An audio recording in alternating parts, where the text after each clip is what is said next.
જીવનની સફળતા કોને મળતી હોય છે અને જીવનમાં નિષ્ફળતા કોને મળતી હોય છે?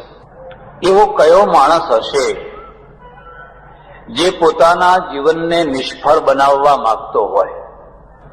એવો કયો માણસ નહીં હોય જે પોતાના જીવનને સફળ બનાવવા માંગતો હોય? આપણે સૌ જીવનને સફળ બનાવવા ઈચ્છીએ છીએ, છતાં જીવન ધાર્યા પ્રમાણે સફળ નથી રહેતું. એના 4 કારણો છે. યાદ રાખવા હોય તો રાખી લેજો. તમારી સાથે 4 પ્રકારની વફાદારી જોડાયેલી છે. આ 4 વફાદારીઓ તમારા જીવનને સફળ બનાવે છે, અને જો એ 4 વફાદારીઓ ન હોય તો તમારા જીવનને નિષ્ફળ બનાવે છે. 4 વફાદારીઓને યાદ રાખજો. સૌથી પહેલામાં પહેલી વફાદારી, તમે તમારી જાત સાથે વફાદાર છો. આત્મ વફાદારી, સ્વ વફાદારી, તમે તમારી જાત સાથે વફાદાર છો. પહેલી વાત. બીજી વફાદારી, સંબંધ વફાદારી. તમારા જે સંબંધો છે એ સંબંધોમાં તમે વફાદાર રહી શક્યા છો. ત્રીજી વફાદારી, ધંધાની વફાદારી. તમે તમારા ધંધા સાથે વફાદાર રહી શક્યા છો. અને ચોથી વફાદારી, રાષ્ટ્ર વફાદારી. તમારો દેશ, તમારું રાષ્ટ્ર, રાષ્ટ્ર સાથે તમે કોઈ ગદ્દારી કરી છે, વિશ્વાસઘાત કર્યો છે, તે રાષ્ટ્ર સાથે તમે પૂરેપૂરા વફાદાર રહી શક્યા છો. જો આ 4 વફાદારીઓ હોય તો તમે જ્યાં હશો ત્યાં તમારું જીવન સફળ છે. પણ જો આ 4 વફાદારીઓ નહીં હોય, અથવા ઓછી હશે, અથવા ખૂટતી હશે, તો તમે ગમે એટલી ઊંચામાં ઊંચી જગ્યાએ પહોંચીને પણ નિષ્ફળ થવાના. પહેલી વફાદારીની ચર્ચા કરીએ. સ્વ વફાદારી. તમારા અંદર એક આત્મા છે, તમારું એક વ્યક્તિત્વ છે, તમારા વિચારો છે, તમારો આદર્શ છે, તમારી માન્યતા છે. તમે એને વફાદાર રહો છો? કે કોઈ વાર એવું બને છે કે તમારા અંતરનું રૂપ જુદું છે અને બહારનું રૂપ જુદું છે. જ્યારે તમારા 2 રૂપ થઈ જાય છે ત્યારે તમે તમારા અંતરને વફાદાર નથી હોતા, અને જ્યારે તમે તમારા અંતરને વફાદાર નથી હોતા ત્યારે તમે તમારી જાતને છેતરો છો. મારા ઓળખીતા એક સંત છે, ઘણી વાર મળે, મને કે તમારા સંપર્કમાં આવ્યા પછી, આટલી બધી ચર્ચાઓ કર્યા પછી હવે મને ખાતરી થઈ ગઈ છે કે લોકોને આ સપ્તાહો સંભળાવવી એ લોકોને છેતરવા બરાબર છે. એમાં કોઈ તથ્ય નથી, કોઈ કલ્યાણ નથી. મેં કહ્યું, આટલું સમજાયું હોય તો એ સમજાયા પછી હવે કરો છો કેમ? મને કે એ તો કરવું પડે, એ તો કરવું પડે. તો કેમ કરવું પડે? પૈસા માટે ને. માણસ પોતાની જાતને છેતરે છે. ગાંધીજી કેમ મહાન બન્યા? એમના અંદરમાં જે સત્ય લાગ્યું એ પ્રમાણે એમણે જીવનને ઢાળ્યું. જે સત્ય ના લાગ્યું એમણે હાથ જોડીને નમ્રતાપૂર્વક કહ્યું, મારાથી આ નહીં થઈ શકે. આપણી સ્થિતિ શું છે કે આપણે જાણતા હોઈએ કે આ સત્ય છે, આપણને ગમતું હોય, પણ આપણે જાણીએ કે જો આ બધું કરવા જઈશું તો આપણને નુકસાન થશે, માટે લોકોને ગમે એ કરો. આનું નામ છે સ્વ વફાદારી. સ્વ વફાદારી જેવી મોટી કોઈ વફાદારી નથી, અને પોતાની જાતને છેતરવા જેવી કોઈ મોટી છેતરપિંડી નથી. માણસના વ્યક્તિત્વ વિના, પર્સનાલિટી વિના સ્વ વફાદારી ન લાવી છે. તમારું અહીંથી ઉપરનું રૂપ જુદું છે, અહીંથી નીચેનું રૂપ જુદું છે.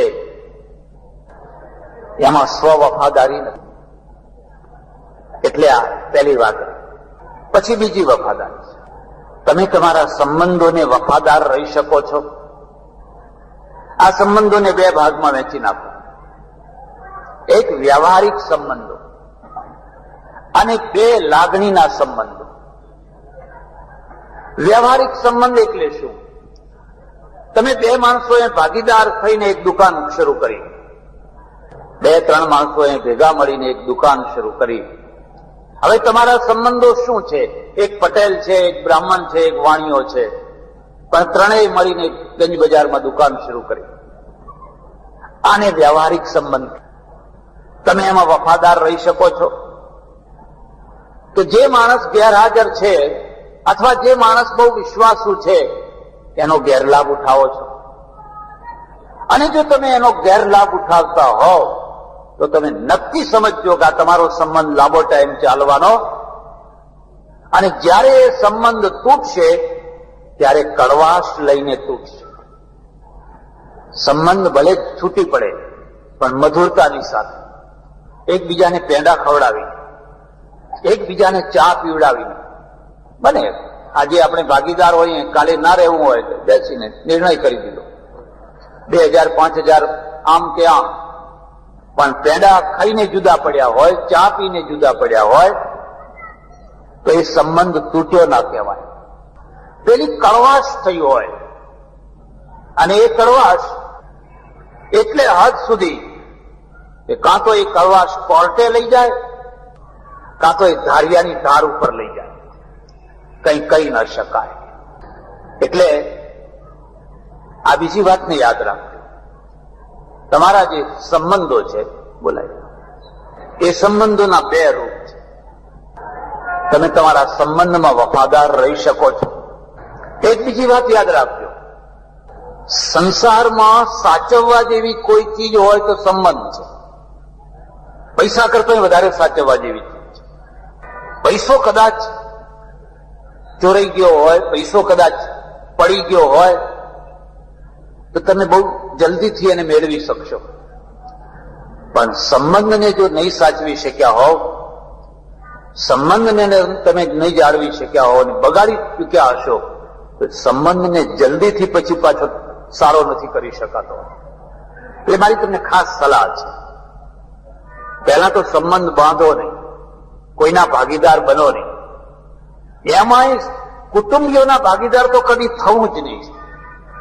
સગા માણસો હોય અને સગા માણસો બધા ભેગા થઈને દુકાન શરૂ કરે તો હું કહું રહેવા દો, આમાં એકલી દુકાન જ નથી બગડવાની, તમારું સગપણ એ બગડવાનું છે.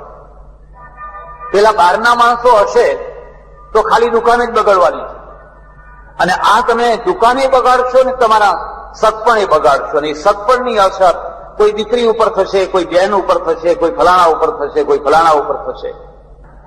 સંબંધને નિભાવવા જેવી કોઈ મોટી નિભાવવાની વસ્તુ, અને એની પરાકાષ્ઠા શું છે?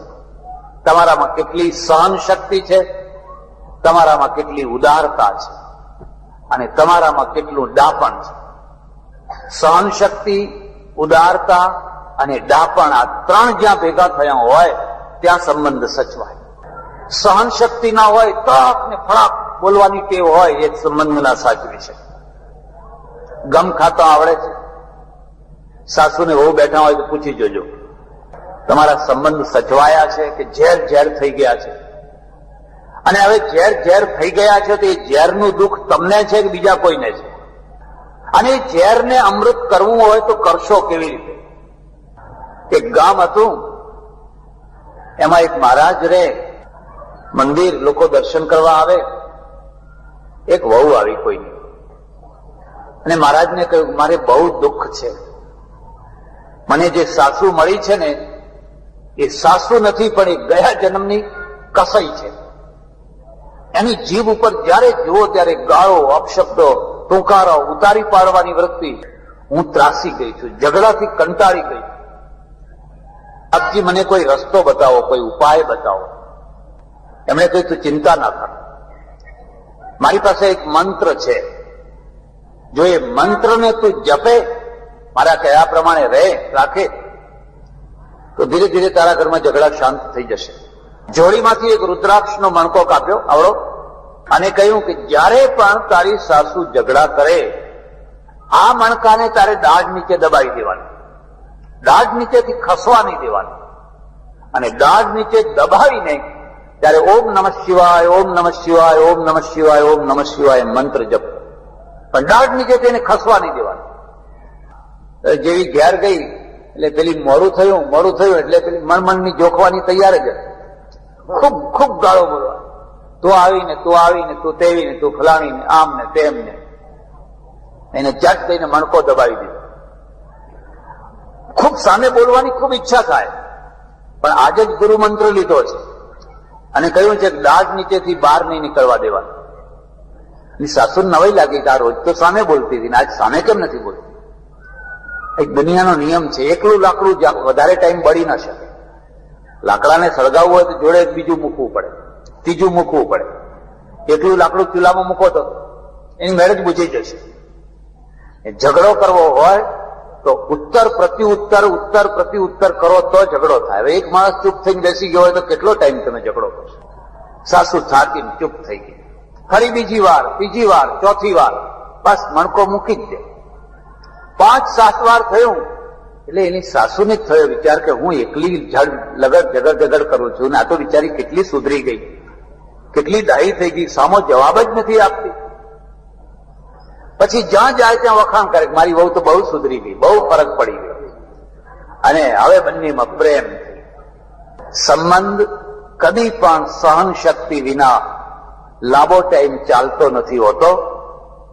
એટલે પહેલા સંબંધ બાંધતા પહેલા તમારામાં સહન શક્તિ છે કે તમે ઉકળતા ભજીયાની માફક તાડ જ્યારે જુઓ ત્યારે તમે ફેંકાઈ જશો, તમે એકલા પડી જશો, તમારું કોઈ સગું નહીં થાય.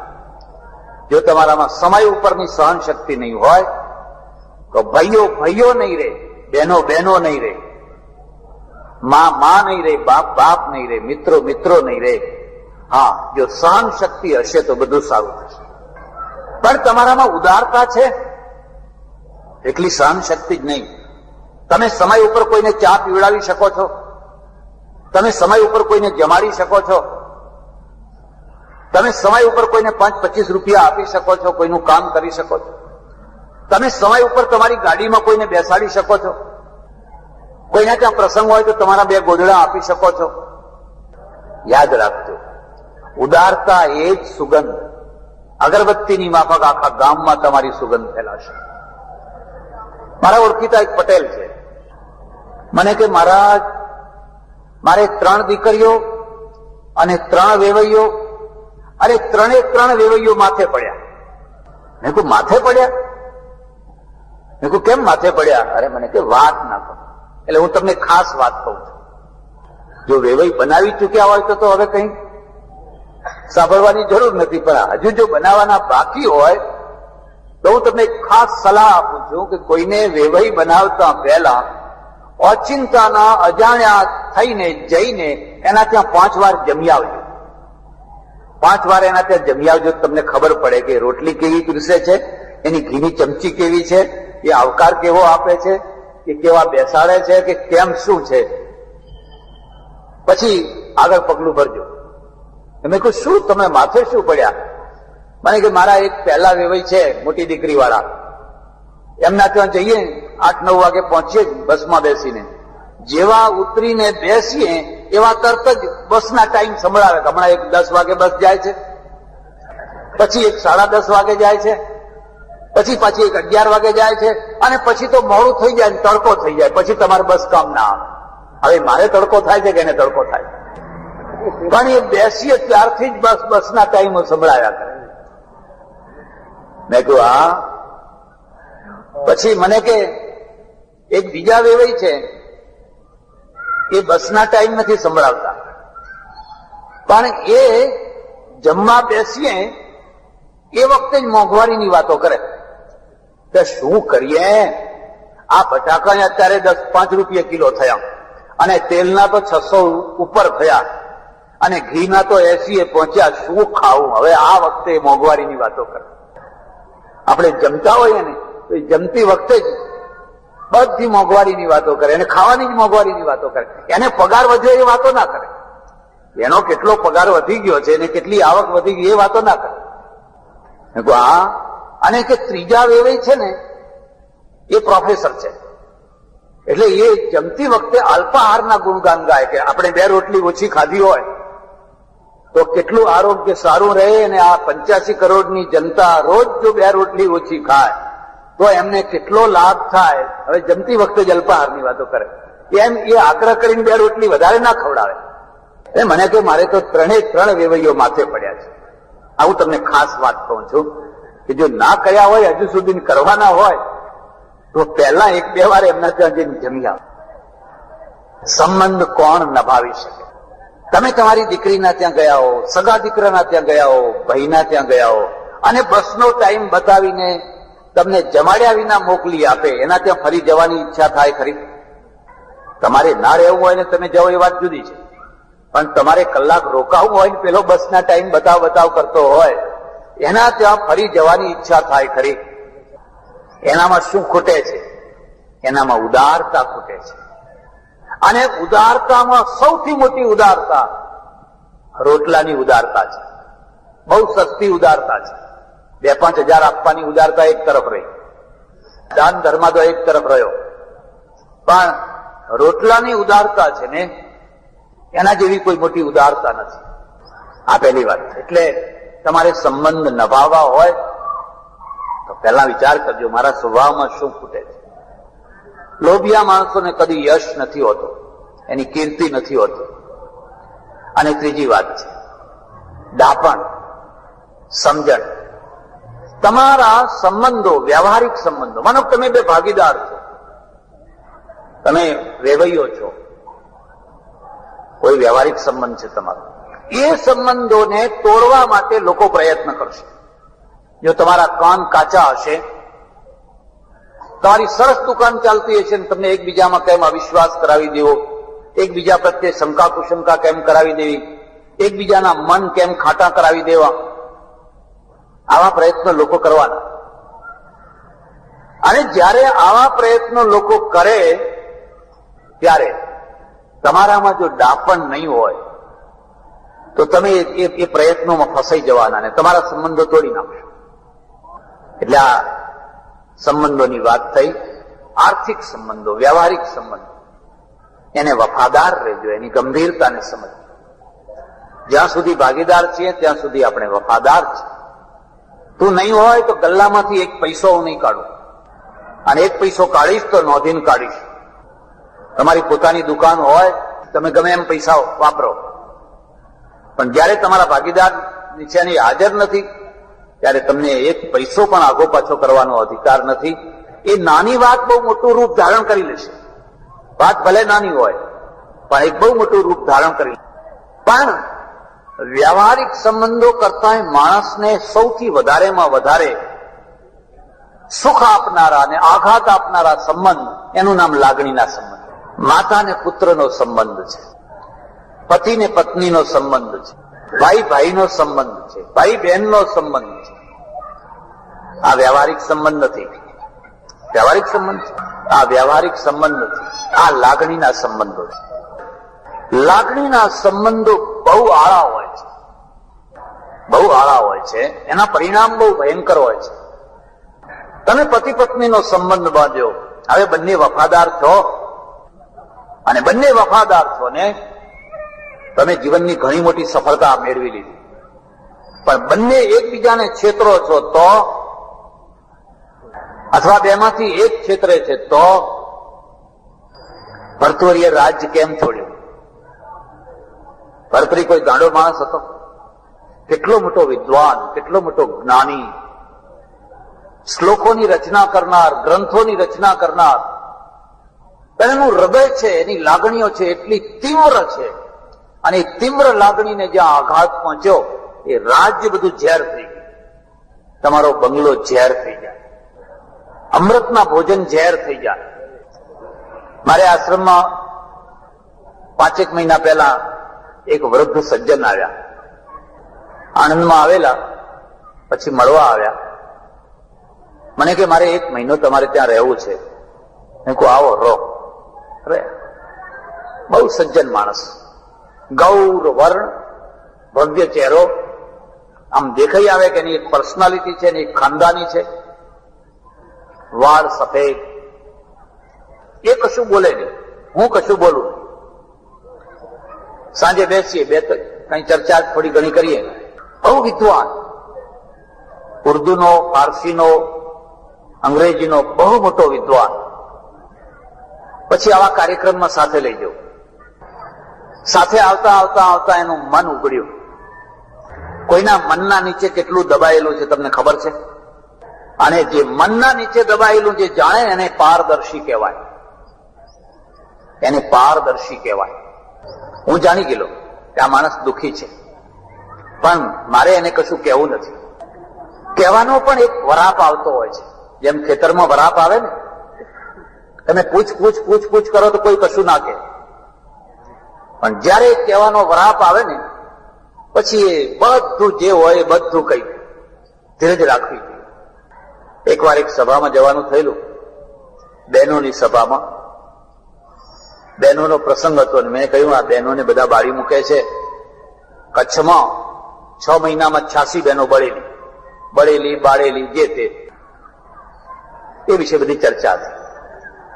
એને મને એક શબ્દ કહ્યો, એક વાક્ય કહ્યું મને કે આ પુરુષો છે એ સ્ત્રીઓને ગેસતેલ છાંટીને બાળી મૂકે છે, બીજા ત્રીજા દિવસે તરત જ પેપરમાં આખો પ્રસંગ આવે છે ને ચકચાર જામે છે. પણ આ સ્ત્રીઓ ઘરમાં વગર ગેસતેલે પુરુષોને બાળે છે એનું કોઈ પેપર વાળો છાપે છે? હું સમજી ગયો કે આને દુઃખ ક્યાં છે. હવે વગર ગેસતેલે અમને બાળી નાખ્યા પણ કોઈ પેપર વાળો જરાય કઈ છાપે છે? મને ખ્યાલ આવી ગયો. પછી તો બધી ચર્ચા કરતા કરતા એક વાર રાત્રે હું ને બે આશ્રમમાં આમ આટા મારીએ. રાત પડી ગઈ મોડી અને એનો વરાપ નીકળ્યો. મેં ના પૂછ્યું, એનો વરાપ. મને કે स्वामी जी आज मैं कुछ कहना चाहता हूं. મેં કહું કહો. 41 લાખ રૂપિયા બેંકમાં રોકડા મૂકીને હું ઘરમાંથી નીકળ્યો છું.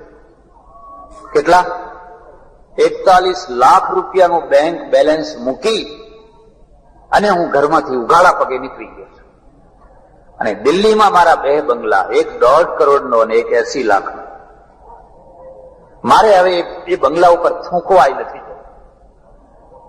તમે કલ્પના કરો, જે માણસ 2 બંગલા અને 41 લાખ રૂપિયાનું બેલેન્સ મૂકીને નીકળ્યો હશે એને કેટલો આઘાત લાગ્યો હશે, એને કેટલી વેદના થઈ હશે, કેટલી પીડા થઈ હશે. ને એ ડાયો માણસ છે એટલે બધી પીડાને દબાવીને બેઠો છે. પણ મહિનો સવા મહિનો થયો ને એને કંઈક વિશ્વાસ બેઠો એટલે આજે એના હૃદયના પડિયા ખોલી અને હજુ તો એને શરૂઆત જ કરી છે. પછી તો ઘણી બધી વાતો કરી.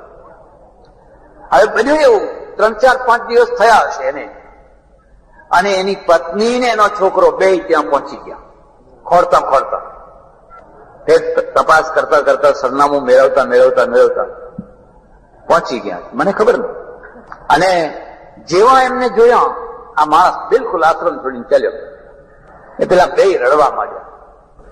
મને કહ્યું કાં ગયે? મેં કહ્યું અહીં જશે. શું થાય તમારે?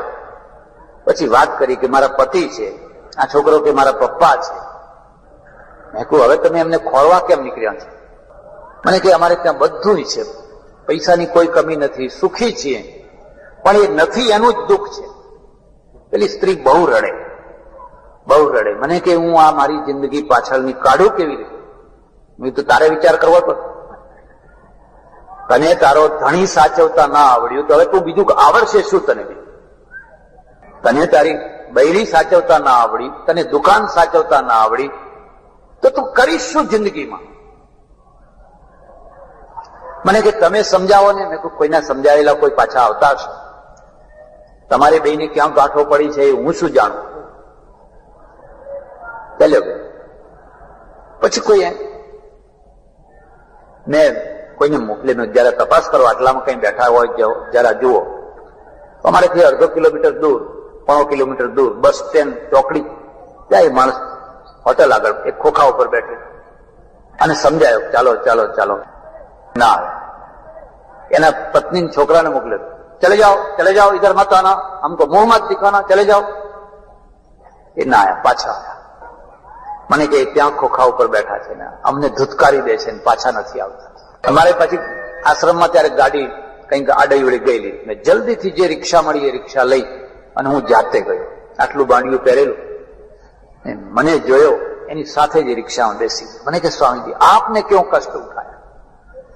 મેં કહ્યું જો હું કોઈ સંસારી માણસ નથી, પણ હું તમને એક ખાસ ઉપદેશ આપું છું, તમને બધાને. હો, લડવું પણ ઘરમાં, ઓટલા ઉપર નહીં, આંગણામાં નહીં, બારણું બંધ કરીને ઘરમાં લડવું.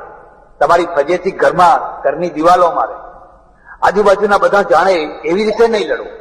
ચાલો કીધું લડો, હું તમને આશ્રમમાં બારણા બંધ કરી આપું ને પછી તમારે જેમ લડવું એમ લડો. હવે આ ચોક વચ્ચે તમે આટલા મોટા આબરૂદાર માણસો થઈ અને લોકોનું બધા ટોળા ભેગા કરવા માંગો છો. 2-3 દિવસ પેલા રહ્યા. આ માણસ ના ગયો તે ના જ ગયો. મને કે મેં નહીં જાઉંગા. એમને જેટલી મારી સહીઓ કરાવવી હોય, જે કઈ બેંકોમાં ફલાણે જે દસ્તાવેજો હું બધી કરી આપવા તૈયાર. મારે એ પૈસો હરામ બરાબર. એક પૈસો લઈને હું ઘરમાંથી નીકળ્યો નથી. મારે ઘરનો પૈસો જોઈતો નથી. હું ફકીર થઈને રહીશ, સાધુ થઈને રહીશ, ભીખ માગીને જીવીશ, પણ મારે હવે ઘરમાં પગ નથી. તમે કલ્પના કરી શકો છો કે માણસને કેટલો આઘાત લાગ્યો હશે, કેટલું દુઃખ થયું હશે. અને એ દુઃખનું મૂળ ક્યાં છે? કોઈએ 5 રૂપિયા આગા પાછા કર્યા હોય એનું દુઃખ એટલું ના હોય, પણ દુઃખનું મૂળ ક્યાં છે? લાગણીના ઉપર ઘા પડવો, લાગણીને ગવાવી. અને એટલે સંબંધોનો જે બીજો પ્રકાર છે, જેમાં કેટલાય ભરથરીઓ રાજપાટ છોડીને ક્યાંયના ક્યાંય નીકળી જાય ને કેટલા કોની બધાની કથા થોડી તમને ખબર છે. એટલે આ સંબંધ છે, એ સંબંધનો દ્રોહ, સંબંધની વફાદારી અને સંબંધનો દ્રોહ. તમે તમારા સંબંધની વફાદારી રાખી શક્યા છો, રાખી શકો છો, તમારું જીવન સફળ છે. તમે ગરીબ હો તોય સફળ છે અને પૈસાદાર હો તોય સફળ છે. પણ તમે સંબંધનો દ્રોહ કર્યો, વફાદારી ન રાખી શક્યા, તો તમે નિષ્ફળ છો. આ 2 વાત. પણ વફાદારીનું ત્રીજું કેન્દ્ર ધંધો છે. એની વાત પછી કરો. ચોથું કેન્દ્ર છે એ રાષ્ટ્ર છે. તમારો દેશ, તમારું રાષ્ટ્ર, તમારી રક્ષા માટે, તમારા જીવન માટે આખી એક વ્યવસ્થા છે. તમે એને વફાદાર છો. માનો કે તમે કંડક્ટર છો, બસના કંડક્ટર છો, અને બસમાં તમે અડધી ટિકિટો આપો છો, અડધી નથી આપતા એના પૈસા ગજવા માંગો છો. એ પૈસા કોના છે? તમે એમ સમજો છો કે આમાં ક્યાં એ પૈસા કોના છે? રાષ્ટ્રના છે. તમે દેશ સાથે ગદ્દારી કરો છો, તમે રાષ્ટ્ર સાથે ગદ્દારી કરો છો, અને એ પૈસા તો જનતાના છે. એના કારણે પાછો ટેક્સ વધશે. મેં એવા ઘણા માણસને હું જાણું છું જે સીધું ડાયરેક્ટ વીજળીમાંથી કનેક્શન લે છે અને આવડા મોટા સગડા ઘરમાં બાળે છે વીજળીના. કારણ કે ક્યાં બિલ ભરવું છે? બિલ નથી ભરવું એમ તમે સમજો છો? બિલ ભર્યા વિના ચાલવાનું છે? તમે નહીં ભરો તો દેશ ભરશે, અને દેશ ભરશે તો ટેક્સ નાખીને ભરશે, પણ અંતે તો બિલ ભરવું જ પડશે. નહીં તો પેલું કારખાનું ચાલશે કેવી રીતે? અને આ રીતે તમે જુઓ, તમારે એક રોડ બનાવવાનો છે. તમે મિલિટરીમાં છો, તમે કોઈ ઓફિસમાં છો, તમને ખબર છે દિલ્હીમાં વચ્ચે એવું આવેલું કે 300 રૂપિયામાં જે ફાઇલની ઝેરોક્સ જોઈએ એની લોકો આપે છે. સિક્રેટમાં સિક્રેટ તમારે ઝેરોક્સ જોઈએ છે. એ બધા કોણ છે? એમને પગાર ઓછો મળે છે એટલે આવું કરે છે. અને જયારે પગાર ઓછો મળતો હતો ત્યારે આ દેશનો માણસ બહુ ઊંચો હતો, ખબર છે ને? પહેલા શિક્ષકોને 8 રૂપિયા મળતા, બહુ તો વધીને 12 રૂપિયા. પણ એના કપડા ઉપર કોઈ કાળો ડાઘ હતો? એ 5 વાગ્યા સુધી ના ભણાવે, સાંજના 6, 6:30 સુધી ભણાવે, 1.5 કલાક પોતાના ઘરનો ભણાવે, અને રાત્રે પાછું પોતાના ઘરનું ગેસ તેલ બાળીને છોકરાને ફેલ ના થવા દે. હવે આજે તો શું છે ખબર છે? મારા ઓળખીતા એક પ્રોફેસર છે, એમના ત્યાં જવાનું થયું તો કોપીઓનો થપ્પો પડેલો, આ પેલી સપ્લિમેન્ટરી આવે ને, એને કહ્યું આ બધી કોપીઓ આવી ગઈ, તપાસો, જલ્દીથી મોકલી આપો. મને કે થાય છે, હવે શું ઉતાવળ છે, થાય છે. અરે મેં કીધું થાય છે એટલે શું? એટલે એમના પત્ની કહે મને કે બાપજી તમે સમજો નહીં, કોપીઓ આવી ગઈ, હજુ આવનારા નથી આવી ગયા. હે, આવનારા નથી આવ્યા એટલે કે તો આવનારાની રાહ જુએ છે, કે જે આવનારા હોય આવી જાય પછી પાછું છેકછાક ના કરવું પડે. અને તમે સાધુ કહે, અમે કઈ થોડા સાધુ છીએ, અમારે તો ઉનાળામાં કેરીઓની સિઝન આમાં જ કાઢવાની છે. તમે એને શું કહેશો? તમે એને કઈ જગ્યાએ મૂકશો? અને એ રીતે તમે પરદેશના માણસોને જુઓ. અહીં પરદેશનો અંગ્રેજ કલેક્ટર હતો, અંગ્રેજ જજ હતો, એના બંગલે કોઈ જઈ શકે? કોઈની તાકાત કે એના બંગલે જઈ શકે? એને કોઈ લાંચ રૂશ્વત આપી શકે? અરે એ તો માંસ ખાનારી પ્રજા હતી, દારૂ પીનારી પ્રજા હતી, અને છતાંય આટલું મોરલ હતું. આપણે ડુંગળી ના ખાય, લસણ ના ખાય અને લાંચ ખાવામાં, તો તમારો દેશ નીચે કેમ આવ્યો? પોણા 200 વર્ષ અંગ્રેજોએ રાજ્ય કર્યું આ દેશ ઉપર. વાયસરોયથી માંડીને નાનામાં નાના ઓફિસર સુધીમાંથી કેટલા લોકો દગાબાજ નીકળ્યા? કોઈ નીકળ્યો દગાબાજ? દેશદ્રોહી, એમના દેશને દ્રોહ કરનારો કોઈ નીકળ્યો? કે અંગ્રેજને ફાંસીએ ચડાવ્યો? ઈસ્ટ ઇન્ડિયા કંપની હોય તો એને વફાદાર, બ્રિટિશ સરકાર હોય તો એને વફાદાર. 5 વર્ષની મુદત પૂરી થઈ, વાયસરોય ચાલતો થઈ જાય, એમને કાઢવા પડતા, એમને કાઢવા માટે આંદોલનો કરવા પડતા. 5 વર્ષ પૂરા થયા પછી વોરેન હેસ્ટિંગ્સ હોય કે કોર્નવાલિસ હોય કે કોઈ હોય, એનો ટાઈમ પૂરો થયો, નાવડામાં બેસીને દેશ ભેગો, અને ત્યાં જઈને મોચીનું કામ કરે, સુથારનું કામ કરે, દરજીનું કામ કરે. આપણામાં એનામાં શું ફરક છે ખબર પડી? એ એના દેશને વફાદાર છે. અને આપણે જો થોડાક પૈસા વધારે મળતા હોય તો તેલ બહાર કાઢીએ, સોનું આગુ પાછું કરીએ, પેલી ચરસ બહારથી લઈ આવીને આ છોકરાઓને પીવડાવીએ. ચરસ ક્યાંથી આવે છે? ભલે છોકરા બરબાદ થાય, દેશ બરબાદ થાય, પણ મને તો પૈસા મળે છે. અને એનું પ્રમાણ કેટલું? 100માં એકાદ માણસ એવો હોય ને ચાલે, 1000માં એકાદ માણસ હોય, ઘઉંમાં કાંકરો હોય, પણ અહીંયા તો કાંકરામાં ઘઉં છે. કાંકરા નથી વીણવાના, ઘઉં વીણવાના છે. આપણે ત્યાં પહોંચ્યા છીએ. પણ મારે જે વાત કરવાની છે, હા કહી દઉં તમને. આ દેશમાં 3 માણસોને યાદ રાખવાના તમારે. એક, શકોને લાવનાર કોણ? કાલકાચાર્ય. મારા પુસ્તકમાં મેં ઇતિહાસ લખ્યો છે. પછી એક બીજો માણસ વલ્લભીપુર, ત્યાં કાકુ વાણિયો, નામ સાંભળ્યું? રાજસ્થાનથી આવ્યો, રંક વાણિયો, બહુ ગરીબ હતો ને પછી ખૂબ પૈસાદાર થયો, અને એની દીકરીને એને સોને મળી દીધી. શિલાદિત્ય રાજાની દીકરીએ પેલી કાંસકી જોઈ, હીરા જડેલી સોનાની, અને માગી, ના આપી. થોડો ઝઘડો થયો, અને એ ઝઘડાનો બદલો લેવા માટે કાકુ છે ને એ સિંધમાં પહોંચ્યો. અને સિંધમાં જે આરબ સુબેદાર હતો જુનેદ, એને કહ્યું તું કાઠિયાવાડ ઉપર હુમલો કર, ગુજરાત ઉપર હુમલો કર, હું તને મદદ કરીશ. સિંધમાંથી પેલા સુબાને આમંત્રણ આપીને લઈ આવ્યો, અને આખું કાઠિયાવાડને, ગુજરાતને ધમરોડી નાખ્યું. એને તમે શું કહેશો? દેશભક્ત કહેશો? દેશદ્રોહ. દેશને વફાદાર નથી. જે દેશે એને પૈસાદાર બનાવ્યો, જે દેશે એને લીલો બનાવ્યો, એક દેશનો એને નાશ કરાવી નાખ્યો. વલ્લભીના 1000 મંદિરો તૂટ્યા હતા, 1000 મંદિરો. એટલી જાહો જલાલી હતી વલ્લભીની, બધી સમાપ્ત કરી નાખી, ખતમ કરી નાખી. માત્ર એક વ્યક્તિએ દ્રોહ કર્યો એના કારણે. મેં મારા પુસ્તકમાં લખ્યું છે કે વલ્લભીની ભાગોળે કાકુનું સ્ટેચ્યુ મૂકવું જોઈએ, અને દર વર્ષે મેળો ભરી, અને આ મેળો એવો ભરવાનો કે જે આવે એ આ સ્ટેચ્યુને એક જોડું મારે. એવો મેળો ભરવાનો તો બાકીની પ્રજાને ખ્યાલ આવે કે આપણે આ કાકુના જેવા નથી. મારે ને તમારે ઝઘડો થયો, મર્દાનગીથી બદલો લો, લેવાય તો, નહીં તો ઉદારતાથી ક્ષમા કરો એકબીજાને. પણ આ રીતે આખા ગામનો નાશ થાય, આખો આ દેશનો નાશ થાય, એટલી હદે નીચે માણસ જાય, એ માણસ કદી સફળ ના રહી શકે. કાકુએ પૈસા ઘણા કમાયો, પણ કાકુને કોઈ સફળ જીવન વાળો કહી શકે? એક ત્રીજો માણસ, કરણનો મંત્રી માધવ, નામ સાંભળ્યું છે? એને કરણને થોડો ખટરાગ થયો કોઈ સ્ત્રી બાબતમાં, અને આ માધવ છે ને એ ચૂપચાપ દિલ્હી પહોંચ્યો, અલાઉદ્દીન ખિલજીને મળ્યો અને એને કહ્યું તું ગુજરાત ઉપર આક્રમણ કર, હું મદદ કરીશ. અલાઉદ્દીને પોતાના ભાઈને અલબ ખાનને લશ્કર લઈને મોકલ્યો. પાટણને નાશ થયો, રુદ્રમાર તોડ્યો અને સોમનાથને તોડ્યો. કોણ તોડાવનાર કોણ છે? માધવ.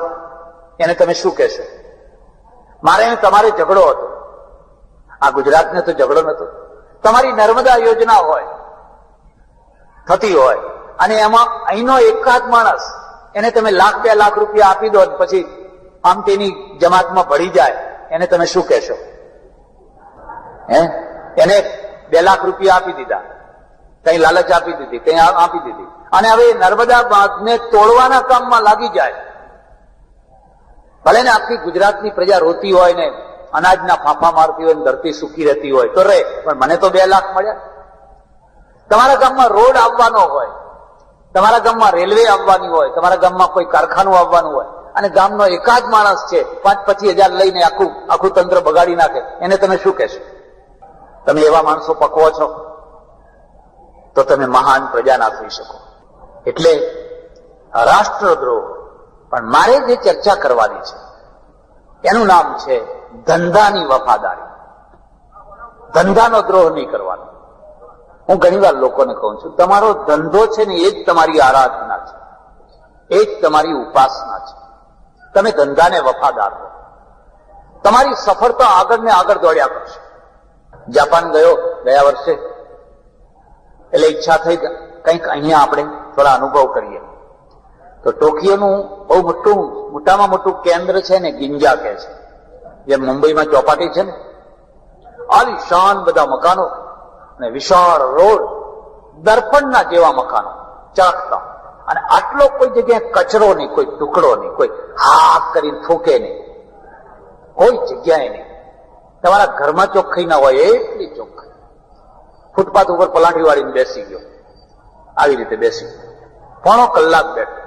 ફૂટપાથ ઉપર લોકો આવ જા કરી રહ્યા, ધડ ધડ ધડ ધડ સડસડાટ, હજારોના માણસો. કોઈ પૂછતું નથી કે ભાઈ તમે કોણ છો ને કેમ બેઠા છો. અને મને ખ્યાલ આવ્યો કે આ મહાન પ્રજા છે. એટલા માટે મહાન છે કે એ ભલી ને એનું કર્તવ્ય ભલું. આપણા ત્યાં શું છે? તમારે ઘેર કોણ આવ્યું હતું, કેમ આવ્યું હતું, શું બનાવ્યું હતું, કઢી લીમડો ક્યાંથી આવ્યો હતો, ફલાણું ક્યાંથી આવ્યું હતું. આખો દિવસ આપણી વસ્તી શું લઈને બેઠી છે? આ મોટર છે તમારી છે, ભાડે લાવ્યા છે, પણ એમાં તારે શું? ના એમ કે 2 નંબરના પૈસા હમણાં બહુ વધી ગયા લાગે છે. પણ આ આપણી વસ્તી છે. ખરી વાત કહું છું, ખોટી વાત કહું છું?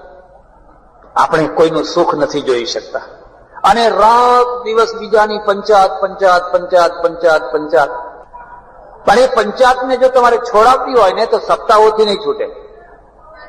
માણસોને નવરા ના રહેવા દે, એટલે આપોઆપ પંચાયત છૂટી જશે. તમે એમ સમજો કે મંદિરોથી પંચાયત છૂટશે. તમારે જોવું હોય જો મંદિરોમાં દર્શન કર્યા ના કર્યા, ઓટલે બેસીને જ પંચાયત કરવાના. મંદિર ના ઓટલે બેસીને એની એ જ પંચાયત કરવાના. પેલા લોકો એ પંચાયત કેમ નથી કરવા? એમના પાસે ટાઈમ નથી, એમના પાસે ટાઈમ નથી, વાત કરવાનો ટાઈમ નથી. અને આપણે નવરા ધૂપ જેવા બેઠા છીએ, અને નવરા ધૂપ જેવા બેઠા છીએ એટલે હવે આ સિવાય બીજું કઈ પ્રવૃત્તિ નથી. આ બધાને કામે વળગાડ્યું.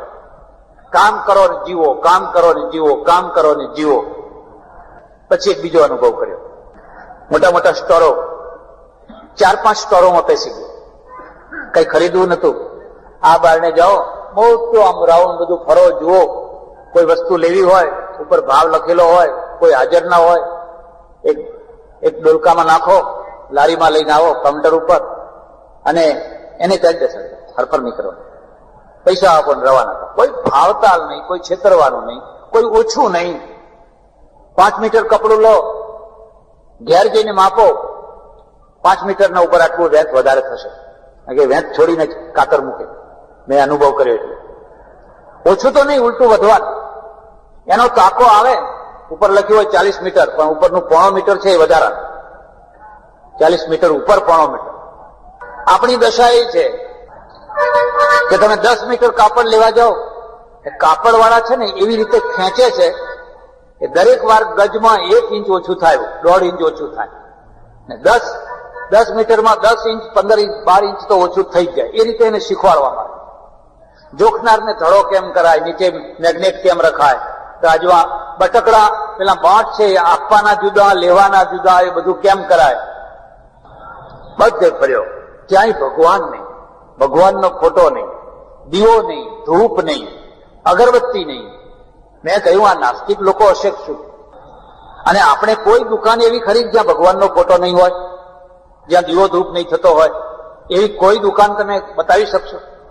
અને છતાંય વગર ભગવાને આખી દુનિયામાં made in Japan, made in Japan, made in Japan. એક બેનિફિટ છે. આ કેસેટ જાપાનની છે ને, આ ઘડિયાળ જાપાનનું છે ને, તરત જ ડબલ પૈસા. આ ટીવી જાપાનનું છે ને, કેટલી મોટી એની કમાણી કેટલી મોટી છે. આખી દુનિયામાં જાપાન એ એનો ભગવાન છે. ધંધાની વફાદારી, એ ધંધાની વફાદારી એસેમ્બલ થયેલું છે, વસ્તુ ત્યાંની આવેલી છે, તો વળી થોડો વિશ્વાસ લે. આપણે આપણી જાત ઉપર આટલી ઘૃણા કેમ કરીએ છીએ? એનું કારણ શું છે? કારણ કે આપણે ભગવાનને માનીએ છીએ, દીવા ધૂપને માનીએ છીએ, પણ ધંધાની વફાદારીને માનતા. મારા એક સજ્જન છે, હું ગયેલો ભગવાનને દીવો ધૂપ કરી પછી લાલ પડદો, મેં કહ્યું આ પડદો કેમ આડો નાખ્યો? અને કે મહારાજ અહીં તો આખો દાડો જાત જાતના લોકો આવે ને, કે ગમે તેવા માણસની નજર ભગવાન ઉપર ના પડે એટલા માટે. ગમે તેવા માણસની નજર ભગવાન ઉપર પડે તો ભગવાનને શું થાય? ના કે ભગવાન અભડાય. એમ ભગવાન અભડાય? તમારું મગજ બગડ્યું છે. જે સર્વ વ્યાપક અખંડ સચ્ચિદાનંદ ઘન બ્રહ્મ પરમાત્મા, એને તમે અભડાવતો કરી દીધો. મેં કહ્યું ના, એટલા માટે નહીં. આ પડદો એટલા માટે છે કે પડદો કહેવા માંગે છે હે પ્રભુ, હવે તમારી નજર અંદર જ રાખજો. આ દુકાનમાં તમારાથી જોવા જેવું છે નહીં. આખો દિવસ જે આ દુકાનમાં જે ગોરખ ધંધા થશે ને, એ તમારાથી જોયા જશે. તમે ખાલી ગલ્લા ઉપર જ નજર રાખજો. આપણે લક્ષ્મી પૂજન કરીએ છીએ, ખબર નહીં કેટલા પૂજન કરીએ છીએ, જાત જાતના પૂજન કરીએ છીએ, અને છતાંય દુનિયામાં આપણી કક્ષા ક્યાં છે? આપણા ઉપર લોકો વિશ્વાસ નથી કરતા. આપણે જાતે આપણા ઉપર વિશ્વાસ નથી કરતા. આપણું ખૂટે છે શું? બસ ખૂટે છે ધંધાની વફાદારી ખૂટે છે. મારી બાજુમાં બેઠા શંકરભાઈ તમારા ગામના છે, એમના પત્ની રામબાઈ, એને નેચર કેરમાં દાખલ કરેલા. જર્મનીનો ડોક્ટર, દવાઓ નહીં આપવાની, પાણી, માટી, એ જ બધા ઉપચાર. અને એ ડોક્ટરને અહીંના ડોક્ટર સાથે મતભેદ થયો. પેલા જર્મનીના ડોક્ટરે કહ્યું કે એક વાર જે પાણી વપરાયું એ પાણી ફરી બીજા દર્દી માટે ના વપરાવું જોઈએ, એને ઢોળી દેવાનું. એક વાર માટી જે વપરાઈ એ માટી બીજા દર્દી માટે ના વપરાવી જોઈએ. આપણા ડોક્ટરે કહ્યું એટલે આ ભાઈ, એ પાણી કઈ વારંવાર ટાંકામાં કેટલું આવે, એ તો બીજી વારે ચાલે, ત્રીજી વારે ચાલે. મારા એક ઓળખીતા સ્વામી છે, મહંત છે, એમને હનુમાનજીનું મંદિર છે. મને કે શનિવારના દિવસે 3 થી 4 ડબ્બા તેલ ચડે છે હનુમાનજી. 3 થી 4 ડબ્બા તેલ ચડે છે. શું કરો છો? મને કે ભજીયા. દુકાનદારો બાંધેલા છે અને અમે એવી એક નળી મૂકેલી છે, કઈ ચડે એટલે આમ થઈને પેલી બાજુ ડબ્બો મૂક્યો હોય ત્યાં પહોંચી જાય છે. પણ એ તો કીધું એમાં સિંદૂરનો પટ હોય કે આપણે નહીં ખાવાના, જે મરે જેને ખાવા હોય, જેના ગળા બગડવા હોય એના. હનુમાનજી રાજી થાય ખરા? હનુમાનજીના સિંદુરિયા તેલનું ભજીયા બની અને લોકો મરે કે ગળા બગડે કે કેન્સર થાય તો હનુમાનજી રાજી થાય ખરા? પણ આપણે એ કરીએ છીએ કે નથી કરતા? તો હવે તમે જ વિચાર કરો, એમની જગ્યાએ તમે હોવ તો આ 4 ડબ્બા તેલને કરો શું? જો દર શનિવારે રોજ 1 ડબ્બો અને શનિવારે 4 ડબ્બા આવતા હોય તો તમે કરો શું? એનો ઉપાય છે, અને ઉપાય એ છે કે આખી પદ્ધતિ બદલી નાખો. ક્રાંતિ, ધર્મ ક્રાંતિ, આખી પદ્ધતિ બદલી નાખો. હું મોમ્બાસા ગયેલો, નૈરોબી ને મોમ્બાસા, ત્યારે મહાદેવમાં ઉતરેલો અને ત્યાં ગાયો બહુ પુષ્કળ આવેલી નવી નવી. કે આપણા માણસો મહાદેવને સોમવારના દિવસે, અમાવસ્યાના દિવસે, એવો કોઈ ખાસ તહેવાર હોય એના દિવસે 10-10 મણ દૂધ ચડાવે. મણ 1.5 મણ તો રોજ ચડે, પણ કોઈ ખાસ એવું હોય તે દિવસે તો 10-10 મણ દૂધ ચડે. હવે બધું દૂધ ક્યાં જાય? અહીં ચડે ને પેલા ખાડો બનાવ્યો હોય એમાં જાય. એમાં કીડા પડે, એમાં ગંધ આવે અને પાછા લોકો આચમન કરે અને પરદેશીઓ આવીને ફોટા પાડે. પરદેશીઓ છે ને એમના દેશમાં બતાવવા માટે ફોટા પાડે ને નાક ફાટી જાય એવી ગંધ આવતી. 10-10 મણ દૂધ ચડે. કોઈ 5 શેર ચડાવે, કોઈ 11 શેર ચડાવે, કોઈ 1.25 મણ ચડાવે. બધી બાધાઓ હોય ને એ બધી. 4-5 દિવસ થઈ ગયા અને મને મારું હૃદય કકડી ઉઠ્યું. અરે 10 મણ દૂધ. પણ હવે હું કહીશ તો લોકોને ખરાબ લાગશે. ખરાબ લાગે તો ખરાબ લાગે. હું સંન્યાસી છું, હું કોઈ સારંગી વગાડનારો છું કે ખમા બાપુ ખમા બાપુ ખમા બાપુ કરીએ. ના, તારું સ્ટેજ પડ્યું, આપણે થેલી લઈને બીજે જવાના. અને પછી મેં 1 કલાક સુધી એના ઉપર પ્રવચન કર્યું. મેં કહ્યું, તમે 10-10 મણ દૂધ મહાદેવને ચડાવો છો, આવો હું તમને દૂધ ચડાવતા, મારે દૂધ બંધ નથી કરાવવું. તમે 10 નહીં 20 મણ લઈ આવો, પણ 1 ટીપું મહાદેવ ઉપર મૂકો, બાકીનું ધરાવો. એમાં કેસર નાખો, ઇલાયચી નાખો, ચારોડી નાખો, બદામ નાખો, અને કડેલું ધરાવેલું દૂધ છે ને અનાથ આશ્રમના બાળકોને મોકલાવી આપો. અહીં જે આંધળા લોકો છે એમની સંસ્થા છે એમાં મોકલી આપો, જે વૃદ્ધાશ્રમની સંસ્થા છે એમાં મોકલી આપો. ફરી ફરીને જ્યાં જે કોઈ સંસ્થાઓ હોય, છાત્રાલયો હોય, ત્યાં મોકલી આપો. તમારા ધર્મનો જય જયકાર થઈ જશે. પેલા કાળા માણસો, પેલા ગરીબ માણસો, ત્યાંના જે નેટિવ છે, એ કહેશે કે ઓ, હિન્દુ લોકો કેટલા સારા છે, આપણને કઢેલું દૂધ પીવડાવે છે. અને એ તો અહીં આવીને જોવે છે ને કહે છે કે આ હિન્દુ લોકો કેટલા મૂર્ખ છે કે આ આપણું દૂધ બધું અહીં ખાબોચિયામાં બધું બગાડી નાખે છે, ગંદકી કરી નાખે છે. તમારા ધર્મ ઉપર એ ઘૃણા કરશે. 1 કલાક સુધી. પછી મને ખબર પડી કે મારા પહેલા 2 વર્ષ પહેલા રંગ અવધૂત આવેલા અને રંગ અવધૂતે પણ આ વાત કહેલી. એટલે મારી વાતને જરા ટેકો મળી ગયો અને એમની વાતને મારો ટેકો મળી ગયો. તમારે ધર્મ ક્રાંતિ કર્યા વિના છૂટકો નથી. તમે 4 ડબ્બા હનુમાનજીના ઉપર તેલ ચડાવો અને એ સિંદુરિયું તેલ ફરીને પાછું બજારમાં આવે ને તમારા છોકરા એના ભજીયા ખાય અને એમાંથી એને કેન્સર થાય કે આંતરડાનો રોગ થાય. શા માટે? એમને મૂકો, એમના આગળ તેલ ચડાવવું જોઈએ તો એમને મૂકો અને પછી એનું કંઈક બનાવીને ગરીબને સુખડી બનાવીને આપો. પણ નહીં, આ તો એમ કે અમે ચડાવીએ એક સાથે. આ બંને કેવી રીતે થઈ શકે? એટલે તમારે કંઈક પરિવર્તન કરવું પડશે. તમારે કંઈક પરિવર્તન કરવું પડશે. કંઈક ને કંઈક પરિવર્તન કરવું પડશે. અને જો પરિવર્તન નહીં કરો તો આ ધર્મ છે, એ ધર્મના પ્રત્યે તમારા બાળકો જ નફરત કરતા થઈ જશે, ઘૃણા કરતા થઈ જશે. તમારા મગજમાં એક વાત ભરી છે કે અમારી બધી બાધાઓ પૂરી થાય, અમારી માનતાઓ પૂરી થાય. હનુમાનજી હતા અને હનુમાનજીના સામે એક ભગત પહોંચ્યો, હાથ જોડીને, એ મારા નાથ, એટલો કરગરે, એટલો કરગરે, એટલો કરગરે, બસ હવે વધારે નહીં, આટલી વાર આ લોટરી લગાડી દો, 2 કરોડ વાળી. 2 કરોડ વાળી જે લોટરી છે એનો નંબર તમે લગાડી દો. હે મારા નાથ, જો મારી આ લોટરી લાગશે તો હું તમને 1.25 શેર તેલ ને સિંદૂર ચડાવીશ. એટલે હનુમાનજીને વાચા થઈ.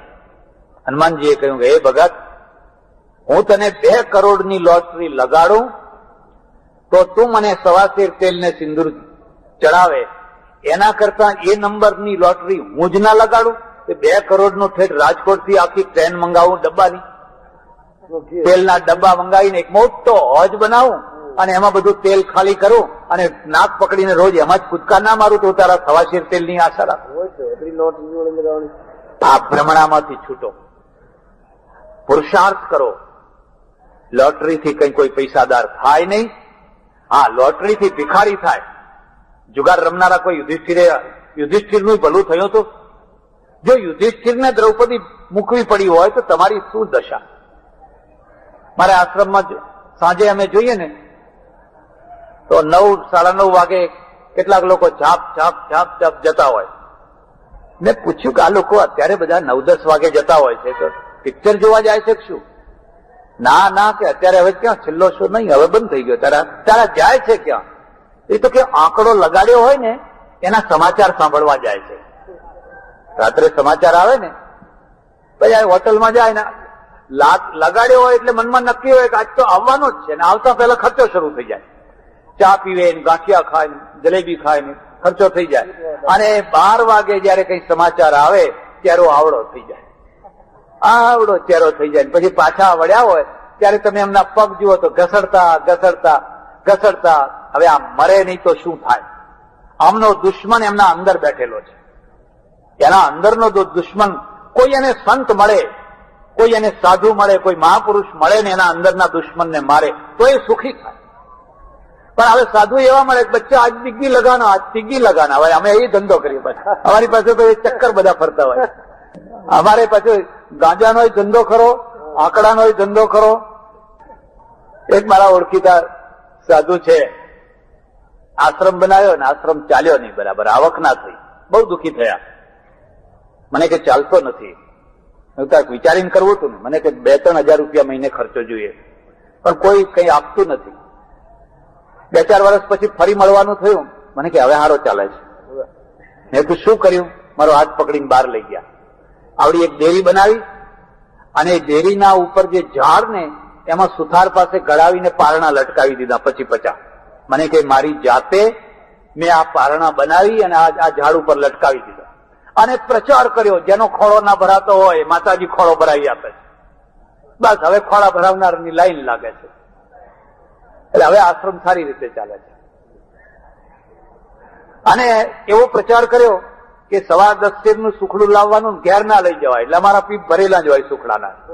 ઘેર લઈ જવાની મનાઈ, ઘેર ના લઈ જવાય, માતા વળગે એમ કે.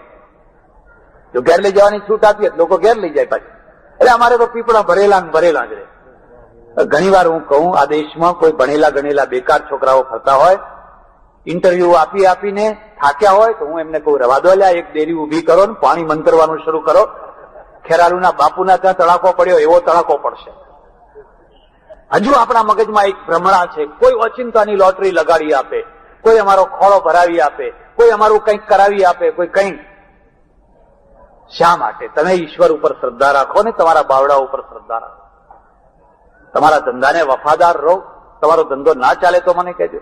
એકવાર કષ્ટ પડશે, એકવાર દુઃખ પડશે, એકવાર ખાતરી થશે કે આ ડેરીમાં ચોખ્ખું દૂધ મળે છે, કદી પાણીનું ટીપું નથી નખાતું, 2 રૂપિયા વધારે આપીને પણ તમારે ત્યાંથી દૂધ લેશે લોકો. આ ડેરીમાં ચોખ્ખું ઘી મળે છે. પહેલા તમને સહન કરવું. સહન એટલા માટે કરવું પડશે કે તમારી આજુબાજુ બધા કાગડા છે. કાગડાના વચ્ચે કોઈ હંસ બેસે ને તો એને પહેલા કાગડાના પરિણામ ભોગવવા પડે. પણ પછી જયારે લોકોને ખબર પડશે કે આ હંસ છે ત્યારે એની કદર થવાની.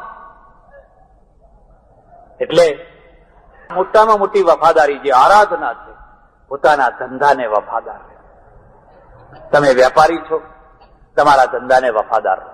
એ જ મોટી ઉપાસના, એ જ મોટી આરાધના છે. તમે સરકારી નોકર છો, 11 થી 5 ઓફિસમાં જઈને કામ કરો છો, તમારા ધંધાને વફાદાર રહો.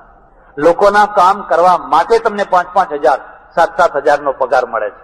લોકોને અગવડમાં મૂકવા માટે કાગળ આગળ ખસેડતા જ નથી. આમ નવરા બેઠા છે. જઈને બેંકમાં જઈને ઉભા રહો, જોઈ લો. કોઈ જગ્યાએ જઈને જોઈ લો.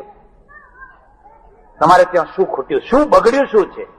બસ કાગળ પડ્યો, ફાઇલ પડી છે, ફાઇલ આગળ નહીં ખસે. કેમ ભાઈ? તમને પગાર નથી મળતો? પગાર મળે છે, પણ ફાઇલ ખસેડવા માટે પગાર નથી, ફાઇલ અટકાવવા માટે પગાર મળે છે. આ ફાઇલોને કેમ અટકાવવી એના માટે અમને પગાર મળે છે. હવે ખસેડવાનું તમારે આપવાનું છે. દેશ બરબાદ થશે કે નહીં થાય? અમેરિકામાં છે આવું, ઇંગ્લેન્ડમાં છે આવું, જઈને જુઓ. હું તો કેટલી વાર જઈને જોઈ આવ્યો છું. ઓફિસમાં જઈને ઉભા રહો અને પહેલી મિનિટે જો એ કંઈક કામમાં હોય ને તમારા સામે ના જોઈ શક્યા હોય તો તરત માફી માંગે કે સોરી, હું તમારા સામે, તમારે 1 મિનિટ ઉભું રહેવું પડ્યું. ભાઈ અમે 1 મિનિટ નહીં, અહીં તો કલાકો સુધી ઉભા રહેવાના ટેવાયેલા છે. અને ધક્કા ખાવાના, કાલે આવજો, પછી આવજો, ફલાણું બાકી છે. અમે તો ટેવાયેલા છે. મારા પુસ્તકો વાંચજો. મેં 9 દેશના વિઝા 1.5 દિવસમાં લીધા. 9 એમ્બેસીમાં જઈએ, પાસપોર્ટ આપીએ, ફોર્મ આપીએ, એક બાંકડા ઉપર બેસો, આમ થઈને 3.25 કલાકમાં કમ્પ્લીટ વિઝા થઈને આવી જાય. બીજી એમ્બેસીમાં જાઓ, ત્રીજીમાં જાઓ. 9 દેશના વિઝા ખાલી 1.5 દિવસમાં લીધા ઇંગ્લેન્ડમાં. અને અહીંયા એક પાસપોર્ટ બનાવવો હોય તો 9 મહિના તમારા નીકળી જાય. અને તે પાછું એમને એમ તો ના જ બને. બેમાં શું ફરક છે? આપણે ક્યાં બગડ્યા છીએ? અને આપણે બગડ્યા છીએ એનું પરિણામ તો આપણને ભોગવવાનું છે.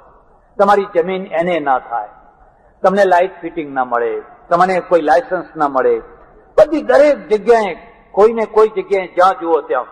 મારા એક ઓળખીતા સજ્જન, હું વડોદરામાં પ્રવચન કરું, રોજ આવે, સ્વાધ્યાયના ખૂબ ભાવિક માણસ, મને કે બાપજી મેં બંગલો નવો બાંધ્યો, ફિટિંગ બધું કરાવી દીધું, બંધ કમ્પ્લીટ થઈ ગયું, પણ પેલું સર્ટિફિકેટ મળે એટલે પેલું એ મળે, સાહેબ મોટા એમની પાસે ગયા પણ કનેક્શન ના આપે. એમાં એક બહુ મોટા મહારાજ આવ્યા ને એમની સપ્તાહ ચાલે, હજારો માણસો આવે સપ્તાહમાં, અને સૌથી પેલા સાહેબ બેસે ગોદડા ઉપર અને કઈ તન્મય થઈને કથા સાંભળે, કઈ તન્મય થઈને મને થયું બસ હવે આપણું કામ થઈ જશે. આ 7 દિવસની સપ્તાહ સાંભળશે ને, 8મા દિવસે હું પહોંચી જઈશ તો પેલી સપ્તાહની અસર હશે ને, તરત કનેક્શન આપી દેશે. ને હું બેઠો બેઠો પેલા કથાકારને ના જોઉં પણ સાહેબને જોઉં, સાહેબ કેવા તન્મય થઈ જાય છે કથા. 7 દિવસ સુધી કથા સાંભળીને બરાબર વૈરાગ્ય ચડ્યો હશે. અને હું ગયો ઓફિસમાં ને કહ્યું, સાહેબ હવે મને બંગલામાં કનેક્શન આપી દો ને. કે ભાઈ અમે ક્યાં મોડું કરીએ છીએ, મોડું તો તમે કરો છો, પતાવી દો ને એટલે આપી દઈએ. અંતે મારે પતાવવું જ પડ્યું કે આ કથા બધી પાણીમાં ગઈ.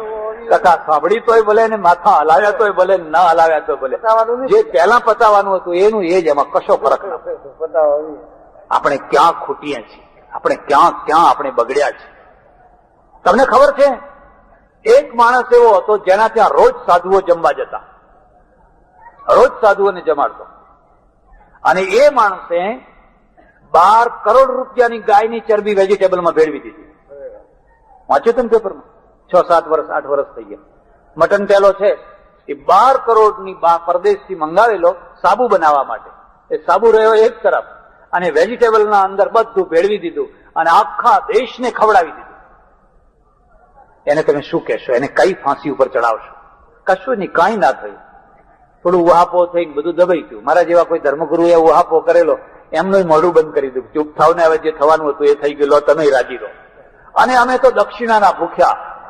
જરાક દક્ષિણા મૂકો એટલે ધનવાન, પુત્રવાન, લક્ષ્મીવાન, આયુષ્યવાન, વરદો ભવ, રામણાય સ્વસ્તિ, રાવણાય સ્વસ્તિ. હવે ચૂંટણી આવવાની છે એટલે તમારે જોવું હોય તો જોજો. કોઈ હાથે આશીર્વાદ આપશે, કોઈ પગે આશીર્વાદ આપશે, કોઈ કઈ આશીર્વાદ આપશે. અને આ જીતે તો એને આશીર્વાદ ને પેલો જીતે તો એને આશીર્વાદ. એક તો જીતવાનો જ છે. શું ખૂટે છે? આપણે ક્યાં બરબાદ થઈ રહ્યા છે? એટલે ધંધાની વફાદારી બહુ મોટી વફાદારી છે. અને એ છે તો તમારા ઘરમાં ભગવાનનો ફોટો નહીં હોય તોય તમે ભગવાન વાળા છો. ભલે રાખો ફોટો, દીવો ધૂપ કરો, હું કહું છું, પણ જો ધંધાની વફાદારી છે તો બધું જ. એમાં ધંધામાં 2 રૂપ છે. એક ધંધો તો એવો કે તમે વફાદારી ના રાખો તો લોકોને થોડું નુકસાન થાય, લોકો છેતરાય. પણ એક ધંધો એવો છે કે જો એમાં તમે વફાદારી ના રાખો તો લોકોના જીવન મરણનો પ્રશ્ન છે. માનો કે તમારો પેટ્રોલ પંપ છે. હવે એમાં આજકાલ તો તમે જાણો છો, આ તમારા શાના નીકળે છે? ચોખ્ખું મળે છે? શું ચોખ્ખું મળે છે આ દેશમાં? શું ચોખ્ખું મળે છે? ડીઝલ ચોખ્ખું નહીં, પેટ્રોલ ચોખ્ખું નહીં, ગેસ તેલ ચોખ્ખું નહીં, મીઠું ચોખ્ખું નહીં. તમને નવાઈ લાગશે કે મીઠામાંય પાછું મીઠું, પેલું હલકું મીઠું નાખવાનું, મીઠામાંય કંઈક રેત નાખવાની, મીઠું ચોખ્ખું નહીં. ક્યાં જશો? હવે એક માણસે દવાની દુકાન ખોલી છે. આપણે ત્યાં દવાઓ જાત જાતની આવે છે. ખાસ કરીને ઇન્દોર ને દિલ્હી તરફનો બધો માલ એવો આવવાનો કે એમાં પાણીને જ ઇન્જેક્શન હોય. આ ડોક્ટરને પૂછી જુઓ, કારણ કે અમારે ત્યાં દવાખાનું છે. અમે પહેલી શરત કરીએ કે સારી કંપનીઓ હોય એની જ દવા લાવવાની, બોગસ કંપનીઓની દવા બિલકુલ નહીં લાવવાની. આ દેશમાં તો બોગસ કંપનીઓ છે. અને એને કશું થતું નથી, કાંઈ થતું નથી. મોટા ભાગે જે સરકારી દવાખાના કેવા હોય જ્યાં ખાલી આંકડા જ બતાવવાના હોય, એમને પેલી દવાઓ સાથે કે એમને તો બિલ સાથે સંબંધ છે. ડોક્ટરનો ધંધાને હું શું સમજુ છું? અમારે ત્યાં શાસ્ત્રમાં લખ્યું છે, વિષગસૌ હરિરેવ તનુભૃતામ. એક વિષ્ણુ પેલો ઈશ્વર છે અને એક વિષ્ણુ છે એ ડોક્ટર છે. પેલા વિષ્ણુ છે ને એ પાલન પોષણ કરે છે અને આ વિષ્ણુ છે એ પણ પાલન પોષણ કરે છે. તમારા પેટમાં અલ્સર થયું, કોઈ ગાંઠ થઈ, કોઈ બીજું થયું, કઈ ત્રીજું થયું, કઈ ચોથું થયું, તમને ખબર નથી. તમારું ટીવી બગડ્યું, તમને શું ખબર પડે કે આમાં શું બગડ્યું છે? તમારું ઘડિયાળ બગડ્યું, તમને શું ખબર પડે? હવે તમે ઘડિયાળીને આપો છો અને ઘડિયાળી શું કહે છે? 4 કલાક પછી આવજો. તમારા રૂબરૂ નથી ખોલતો, તમારા રૂબરૂ નથી ખોલતો, કારણ કે એને રોગ અંદર દાખલ કરવો છે. અંદરનો રોગ કાઢવો નથી, પણ અંદર નવો રોગ દાખલ કરવો છે. એટલે કેટલીક વાર એવા, બધાની વાત નથી કરતો, કેટલીક વાર એવું હોય છે કે તમારા ઓરિજિનલ ચક્કર કાઢી લઈને બનાવટી ચક્કર નાખી દે અને બનાવટી ચક્કર નાખીને કે આમાં આ બગડ્યું છે ને 50 રૂપિયા થશે. નાના એટલો ચાર્જ હોતો છે તો લો તાર તમારું ઘડિયાળ લઈ જાઓ. હવે તમને ખબર નથી કે તમારું ઓરિજિનલ ઘડિયાળ તમને પાછું નથી આપ્યું. આ 2 કલાકમાં એને જે કિંમતી વસ્તુ હતી એ કાઢી લીધી. ટેપ રેકોર્ડરનું 200 રૂપિયાનું હેડ છે એ કાઢીને 16 રૂપિયાનું નાખી દીધું. હવે 16 રૂપિયાનું વાગવાનું છે, 200 નું વાગવાનું છે, પણ તમને એ ખબર નથી પડતી. આ માણસ કદી સુખી થાય ખરો? આ દેશ કદી ઊંચો આવે ખરો? પેલો માણસ છે, હા લઈ જાઓ તમારી વસ્તુ, પાછું જાઓ. તમને ખબર નથી કે આ વસ્તુમાં દગો થઈ ગયો છે. ત્યારે માણસના ટીવીની કિંમત, માણસના ઘડિયાળની કિંમત, માણસના રેડિયોની કિંમત, માણસના શરીરની કેટલી કિંમત? આ શરીર રિપેર કરનારા છે, ડોક્ટરી લાઈન છે ને, એટલે પેલા શાસ્ત્રકારને લખવું પડ્યું છે, વિષગસૌ હરિરેવ તનુભૃતા. જયારે આ શરીર છે એ કોઈ ડોક્ટરને આપણે સોંપી દઈએ, સાહેબ જુઓ મને શું થયું છે, ત્યારે પેલો વિષ્ણુ છે અને ત્યારે એ જુએ કે આને આ દર્દ છે અને આની જરૂર છે, અને પછી એ દવા કરે તો બરાબર એ ધંધાને વફાદાર છે ને ભગવાન એનું ભલું કરે. સ્વાર્થ અને પરમાર્થ બે થાય, પણ પેલાની માફક એમાં કંઈક ના હોય એવું ઉમેરે વગર જોતું, પછી ઈશ્વર રાજી રહે ખરા? તમે ધંધાને વફાદાર રહ્યા ખરા? અમારે ત્યાં એક એવા ડોક્ટર હતા, કોઈ પણ પ્રસૂતિને કુદરતી રીતે થવા દેવાની જ નહીં, બસ પ્રસૂતિને ચીરો જ મૂકી દેવાની, જુલમ ના કરો. કોઈ વાર મૂકવો પડે, ના મૂકવું પડે એવું નહીં. છોકરું એવું તેવું હોય, કઈ અવ્યવસ્થા હોય તો કરવું પડે, પણ તમે ગયા નહીં, કહી દીધું કે હો બહુ સિરિયસ કેસ છે, બહુ સિરિયસ કેસ છે, ઉપાડી જ લેવું પડશે. હવે એને 3,000 રૂપિયાનો ફાયદો થાય એટલા માટે પેલી સ્ત્રીની જિંદગી બરબાદ થઈ, કારણ કે પછી બીજી પ્રસૂતિ, ત્રીજી પ્રસૂતિ એ કુદરતી રીતે નહીં કરી શકે. આ ધંધાને વફાદાર રહ્યા ખરા? તમે કોના સાથે છેતરપિંડી કરી? જે તમને આજીવિકા આપે છે એના સાથે જ છેતરપિંડી કરી. એનું પરિણામ એ આવ્યું કે ડોક્ટરને એક દિવસ રાત્રે ભાગવું પડ્યું અને પછી માખીઓ ઉડે એના ત્યાં કોઈ જાય. તમે અધર્મથી થોડોક ટાઈમ તો બધું ચલાવી શકો, પણ અંતે લોકોને અન્ન ખાય છે, લોકોને સમજણ પડે છે, લોકો કઈ એટલા ભોટ નથી. અમારે એક બીજો ડોક્ટર છે, સર્જન છે, વિજી પટેલ, પગે જરા લંગડા છે. એક છોકરું જાય, કોઈ પણ જાય, જે સાચી વાત હોય એ જ કરવાની, કદી કોઈને ખોટી વાત નહીં કરવાની, કદી કોઈને ખોટું ઓપરેશન નહીં કરવાનું, ખોટો ચાર્જ એ કહી દે કે આ કામ મારાથી નહીં થાય, તમારે જસલોક સુધી દોડવું હોય તો દોડી આવો, આ કેસ હવે સુધરવાનો નથી, તમારી ઈચ્છા હોય તો તમે દોડી આવો. અને લોકો માની જ લે કે આ માણસ કદી ખોટું નહીં. એને આજે બંગલો છે, એ ભીખ નથી માગતો, એનો ધંધો પડી નથી ભાગ્યો, એના ત્યાં રહેવાની જગ્યા નથી મળતી, એટલા એના રૂમ ભરેલા હોય છે. પેલાને કેમ ભાગવું પડ્યું? કારણ કે ધંધાનો દ્રોહ કર્યો એટલે. અને પેલાને આંચ કેમ નથી આવતી? કારણ કે એ જાણે છે કે હું ધંધાને દ્રોહ નહીં. કેટલા વિશ્વાસથી લોકો મારા આગળ ગરદન મૂકી દે, સાહેબ હવે તમે જીવાડો તોય તમે અને મારો તોય તમે. 2 રૂપિયાના ઇન્જેક્શન ને 200 રૂપિયાનું બનાવો તોય તમે. આપણને ખબર પડે તમને શાની ખબર પડે? ભેંસની ખબર પડે કે આ ભેંસ 2000 ની 5000 ની 7000 ની, કે આ બળદ કેટલાનો. હવે ઇન્જેક્શનની મને શું ખબર પડે કે આ 2 રૂપિયાનું છે કે 40 રૂપિયાનું છે કે 200 રૂપિયાનું છે? પણ અંતે ખબર પડે. પહેલી ખબર ના પડે, પણ અંતે ખબર 1 દિવસ નહીં, 2 દિવસ નહીં, વર્ષ નહીં, 2 વર્ષની પણ પછી ખબર પડ્યા વિના રહે. એટલે આ વાત હું એટલા માટે કરું છું, પંકજભાઈનું દવાખાનું ને મને બોલાવે ત્યારે હું વ્યક્તિગત પ્રસંગોમાં જવાની ઈચ્છા ના રાખું. મેં બહુ કહ્યું, ભાઈ આ તો તમારું વ્યક્તિગત દવા, પણ હવે તમારે મને બોલાવવો જ હોય તો એક શરતે હું આવું, તમારે મને વચન આપવાનું. અને વચન એ આપવાનું કે પેલો જે પ્રસૂતિના જે ચીરા મૂકતા હતા ને એ કામ આપણે નહીં કરવાનું. આપણે ધંધાને વફાદાર રહેવાનું. અને વફાદાર રહેતા તમને કોઈ આંચ આવે ને તો તમે મને કહેજો. તમારા ધંધાને વફાદાર રહેતા જો તમારે સહન કરવું પડે, શરૂઆતમાં કદાચ થોડું સહન કરવું પડે, પણ અંતે તમારી કીર્તિ સ્થાપિત થવાની. અંતે લોકો કહે છે કે સાચો માણસ છો. મેં એવા ડોક્ટરો જોયા છે જેને લોકો ડોક્ટર નથી કહેતા, ભગવાન કહે છે. તમે રોજના 50 દર્દી તપાસો, 30 દર્દી તપાસો, 20 દર્દી તપાસો, એમાં એક દર્દીને ફ્રી તપાસો. કોઈ સાધુ આવ્યો, કોઈ બ્રાહ્મણ, કોઈ ગરીબ માણસ આવ્યો, કોઈ વિધવા આવી, તમે જાણો કે એની આર્થિક સ્થિતિ સારી નથી, તમે એને ફ્રી તપાસો એને. અને દવાઓ તો કેવું છે, કારણ કે મને થોડો અનુભવ છે, મારે ત્યાં દવાખાનું છે ને, મેં ઇન્જેક્શનો આપ્યા છે. જે 5 રૂપિયા વાળી ગોળી જે કામ કરે ને એ જ કામ 3 પૈસાની ગોળી પણ એ જ કામ કરે. 3 પૈસાની સસ્તી ગોળી પણ એ જ કામ કરે.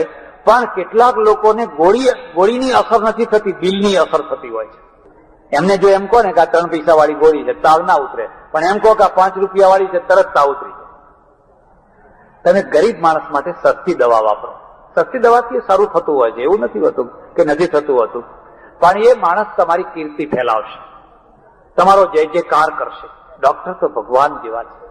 તમારા ઓળખીતા પારખીતા આવ્યા, તમારા સંબંધી આવ્યા, બેન આવ્યા, ભાણેજા આવ્યા, એનો ચાર્જ ના હોય. અને હું તમને બીજા પક્ષે કહું છું કે તમારે કદી પણ ચાર્જ આપ્યા વિના દવા કરાવવાની ઈચ્છા નહીં કરવાની. કારણ ડોક્ટર આપણા ઓળખીતા છે, એમને વળી શું પૈસા? અરે દરેકને પૈસા. આજે એક ડોક્ટર થવું એટલે મેડિકલ કોલેજના પહેલા પગથિયે પગ મૂકવાના જ હવે 5 લાખ રૂપિયા થઈ ગયા છે. થયા છે કે નથી થયા? તે પાછા પૂરા માર્ક હોય તે છતાં પછી બીજા પગથિયે, ત્રીજા પગથિયાની વાત તો જુદી છે. એક માણસને ડોક્ટર થતા થતા 30 વર્ષની ઉંમર એની પૂરી થાય છે. એટલે હવે એને બાકી કેટલા 25-30 વર્ષ રહ્યા. અને 30 વર્ષની ઉંમર સુધીમાં એને 20 થી 25 લાખ રૂપિયા એને ખર્ચ્યા હોય છે. એનું મૂડી રોકાણ છે. એટલે આપણે કદી પણ કોઈની પાસે પણ મફત કામ કરાવવાની વૃત્તિ નહીં રાખવાની. ડોક્ટર મફત, ફલાણું મફત, ચા મફત કોઈ પીવડાવે, કોઈ બીડી, જરા બીડી લાવજો, એટલે કે બીડી જરા દિવાસળી આપજો, ત્યારે તું રાખે છે શું? આખો દિવસ આપજો. તમે તો જીવતા માણસો છો, મરદા. એક ખુમારી નહીં માગવાની. ડોક્ટરને કહેજો તું ભાઈ ખરો, અમારા સગા ખરા, પણ જેટલા પૈસા થાય એટલા પહેલા લેજો, કારણ કે તમારે દવાઓ મફત નથી આપતી, એના દવાખાનું એમને નથી ચાલતું. એ તમારી ખુમારી છે. અને આમની ખુમારી એ છે કે ના હો, જાઓ અથવા ઓછા લઈશું, તો શું થાય કે બંનેનું ગૌરવ રહે. હવે બંને ઉલટા થઈ જાય તો પેલો કશું આપવા ના માંગે ને આ બધું, તો બંને ગૌરવહીન થઈ જાય. એટલે જયારે આપણે પાટણમાં એક હાર્ટનું નવું દવાખાનું શરૂ કરી રહ્યા છીએ. પાટણ એ ઉત્તર ગુજરાતનું બહુ મોટું કેન્દ્ર છે, એમાં દવાખાનાનું કેન્દ્ર છે. મારા ખ્યાલ પ્રમાણે મહેસાણા ભલે જિલ્લાનું કેન્દ્ર હોય, પણ પાટણમાં જેટલા દવાખાના હશે એટલા મહેસાણામાં નહીં હોય. હશે પાટણમાં જેટલી સગવડ છે એટલી કદાચ આખા જિલ્લામાં બીજી કોઈ જગ્યાએ નહીં. અને પાટણ તો ઠેઠ રાજસ્થાન સાથે સંકળાયેલું છે. એટલે અહીંયા ઘણા દવાખાના છે, અને દરેકનું એક બજાર હોય છે. હીરાનું બજાર હોય છે, શાકભાજીનું બજાર હોય છે, કાપડનું બજાર હોય છે. આ જ દવાખાનું તમે એક નાના ગામમાં જઈને ખોલો તો નહીં ચાલે. તમે બાલીસણામાં કે મણુદમાં જઈને આ દવાખાનું ખોલો તો નહીં ચાલે, પણ પાટણમાં ચાલશે. મણુદનો માણસ મણુદના દવાખાનામાં નહીં જાય, પણ પાટણમાં આવશે. પાટણ લઈ જાઓ એને. મણું જ નહીં, ભલે આ ડોક્ટર મણું મારે તો નહીં આવે.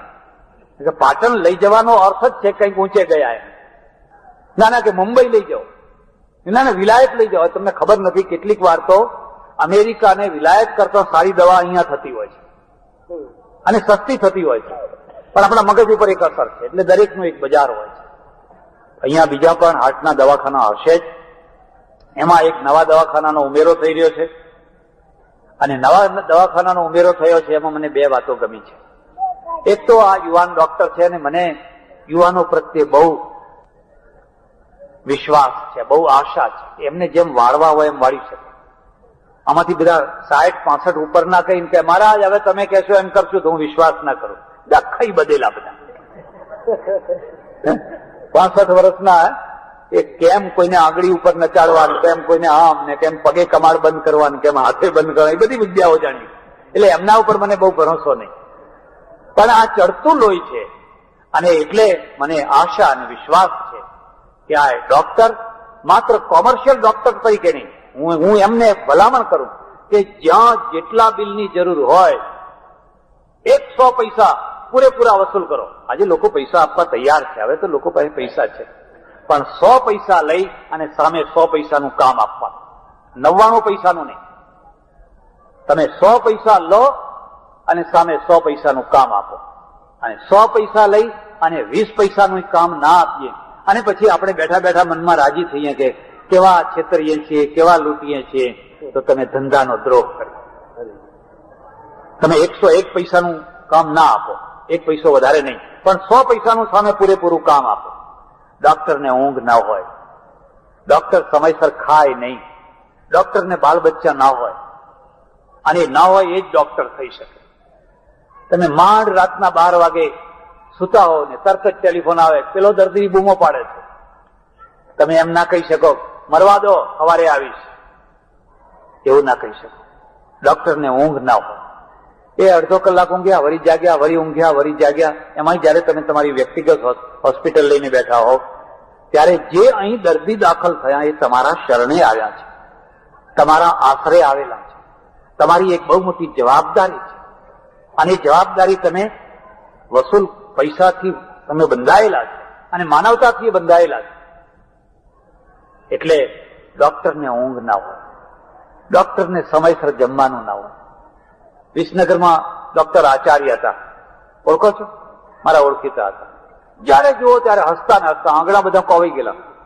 આંગળા એક્સરે મશીન આમ પેલું પકડતા પકડતા, હવે આજે તો બધી નવી સગવડો થઈ ગઈ, આંગળા કોવાઈ ગયેલા. રાતના 2 વાગ્યા સુધી ઓપરેશન કરે.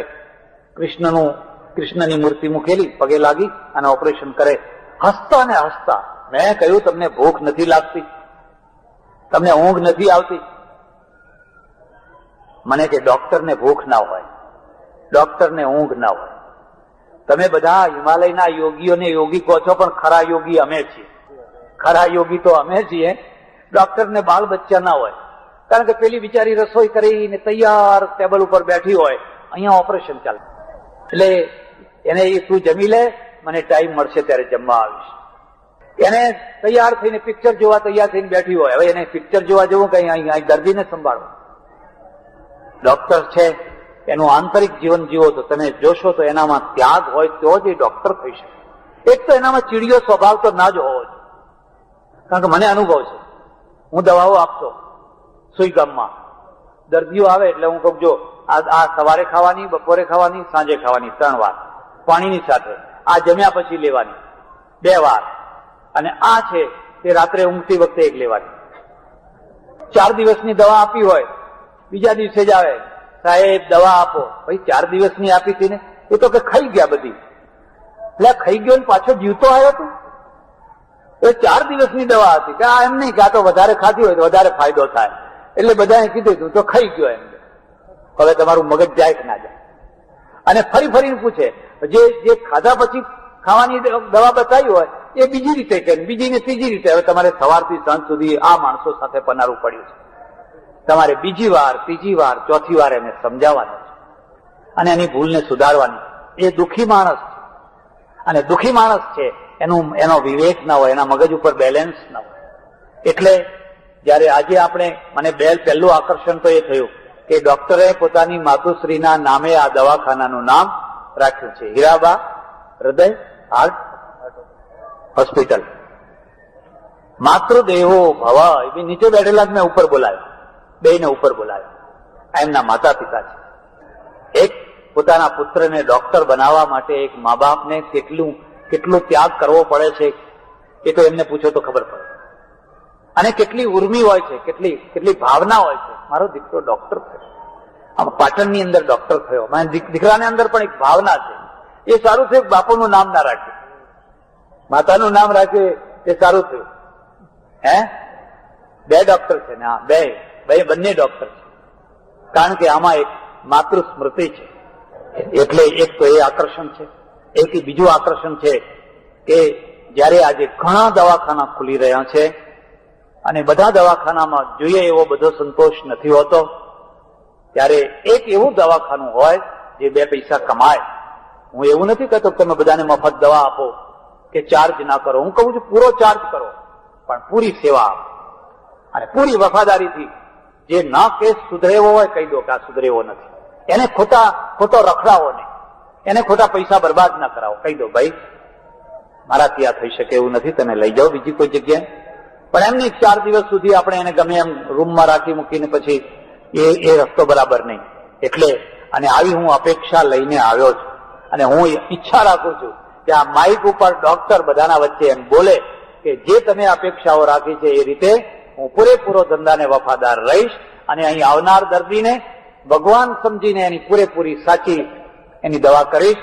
અને તો મને આનંદ થાય અને મને એમ થાય કે મારા હાથે એક દવાખાનાનું ઉદ્ઘાટન કરાયું. ચાલો મેં બીજું જિંદગીમાં કઈ ના કર્યું તો કઈ નહીં, પણ એક સાચો ડોક્ટર તો મેં દુનિયાને આપ્યો.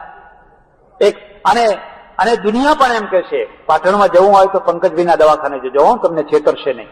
બસ આટલી ક્રેડિટ બહુ મોટી ક્રેડિટ થઈ ગઈ. આટલી ક્રેડિટ એ પૈસા કરતા મોટી ક્રેડિટ થઈ ગઈ. તો સજ્જનો, બસ મોટામાં મોટી આ 4 વાત યાદ રાખજો. 4 વફાદારીઓ. તમે તમારી જાતને વફાદાર રહો, તમે તમારા સંબંધોને વફાદાર રહો, તમે તમારા ધંધાને વફાદાર રહો અને તમે તમારા દેશને વફાદાર રહો. આ 4 વફાદારીઓ હશે અને જીવન જો નિષ્ફળ થાય તો તમે મને કહેજો. જીવનની સફળતા તમારા પગ પૂજતી પાછળ ને પાછળ ચાલશે. બસ પરમેશ્વરને હું પ્રાર્થના કરું પંકજભાઈને ખૂબ યશસ્વી બનાવે, ખૂબ સફળ બનાવે. એમના હાથે ઘણા કેસ સુધરે અને લોકો રોતા આવે ને હસતા જાય એવી ભગવાન એમને સફળતા આપે, એવા ભગવાનના એમના ઉપર આશીર્વાદ ઉતરે એવી પરમેશ્વર પ્રાર્થના. આભાર, ધન્યવાદ. હરિઓમ તત્સત. નાના બરબાદ જીવન જોયા છે. નથી એ દુકાનના રહ્યા, નથી બૈરાના રહ્યા, નથી છોકરાના રહ્યા, નથી નોકરીના રહ્યા, નથી ધંધાના રહ્યા. આ તો ગુમરાહ માર્ગ છે, સાચો માર્ગ છે.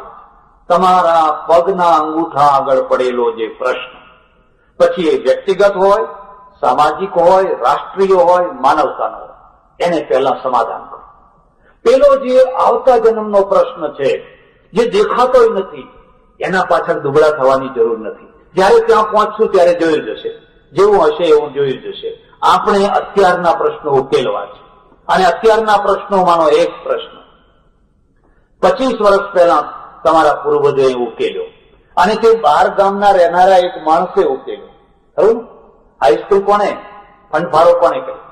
આ સાધના હતી અને એ સાધનાના પરિણામે આ ગામમાંથી કેટલાય વિદ્યાર્થીઓ તૈયાર થયા. જો એ 25 વર્ષ પહેલા જે ભાઈએ આ બધા પુરુષાર્થ કરીને સ્કૂલ બાંધી એ ના બાંધવામાં આવી હોત તો તમારું ગામ આજે પણ વધારે પછાત રહ્યું. આ સાધના હતી અને રાષ્ટ્રીય સાધના હતી. હવે તમારી દીકરીઓ પાટણ જાય કે સિદ્ધપુર જાય હાયર સેકન્ડરી કરવા માટે બસોમાં ધક્કા ખાતી વગેરે વગેરે બહુ મોટી અડચણ છે, ત્યારે તમારે હાયર સેકન્ડરી સ્કૂલ કરવાનું જરૂર થઈ છે અને સરકારે એવા કાયદા કર્યા છે. વાત ન કરો.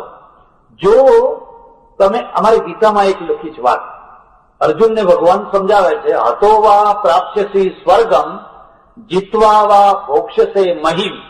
હે અર્જુન, જો મરી જઈશ તો સ્વર્ગને પ્રાપ્ત કરીશ લડાઈ કરતા કરતા, અને જો જીતી જઈશ તો પૃથ્વીનો રાજા બનીશ. તારા હાથમાં તો બે હાથમાં લાડુ છે. એમ સરકારે પણ અત્યારે એવી વ્યવસ્થા કરી છે કે હે યુવાનો, હુલ્લડો કરો, હુલ્લડો કરો. જો મરી જશો તો 2 લાખ મળશે, જો મરશો તો 2 લાખ મળશે, અને જો જીવતા રહેશો તો લૂંટફાટ કરજો. કઈ જાતની વિચિત્ર. પોલીસ મરી જાય વિચારો કે પોતાની ડ્યુટી બજાવતા બજાવતા પોલીસને 2 લાખ ના મળે. પેલો ફાયર બ્રિગેડ વાળો છે, અગ્નિશામક વાળો, એ અગ્નિ બુજાવતો કદાચ મરી જાય તો એને 2 લાખ ના મળે. પણ ગુંડાઓ જો તોફાન કરવા નીકળ્યા હોય અને એમાં જો મરી જાય, એને અમારે તો મળ્યા, અમારે તો જોયું, અમે પેટલાદમાં જોયું, આવો કાયદો કર્યો છે. અને એટલે હવે 2 લાખ એ તરફ વાળ્યા છે. એટલે અહીં હાઈસ્કૂલમાં પૈસા આપવા ક્યાંથી? સરકાર આજે પૈસા વિનાની બની ગઈ છે. નર્મદાનું કામ એ બંધ પડ્યા જેવું છે. અમે બધાએ બહુ બૂમો પાડી, પણ આજે અમે સમજીએ છીએ કે ખબર નહીં, 80 અબજ રૂપિયાનું બજેટ છે. તમે 2 દિવસ ઉપર જે રહી 81 અબજ રૂપિયાનું બજેટ છે. અને 81 અબજ રૂપિયામાંથી 3 અબજ રૂપિયા નર્મદાને ફાળે ગયા છે.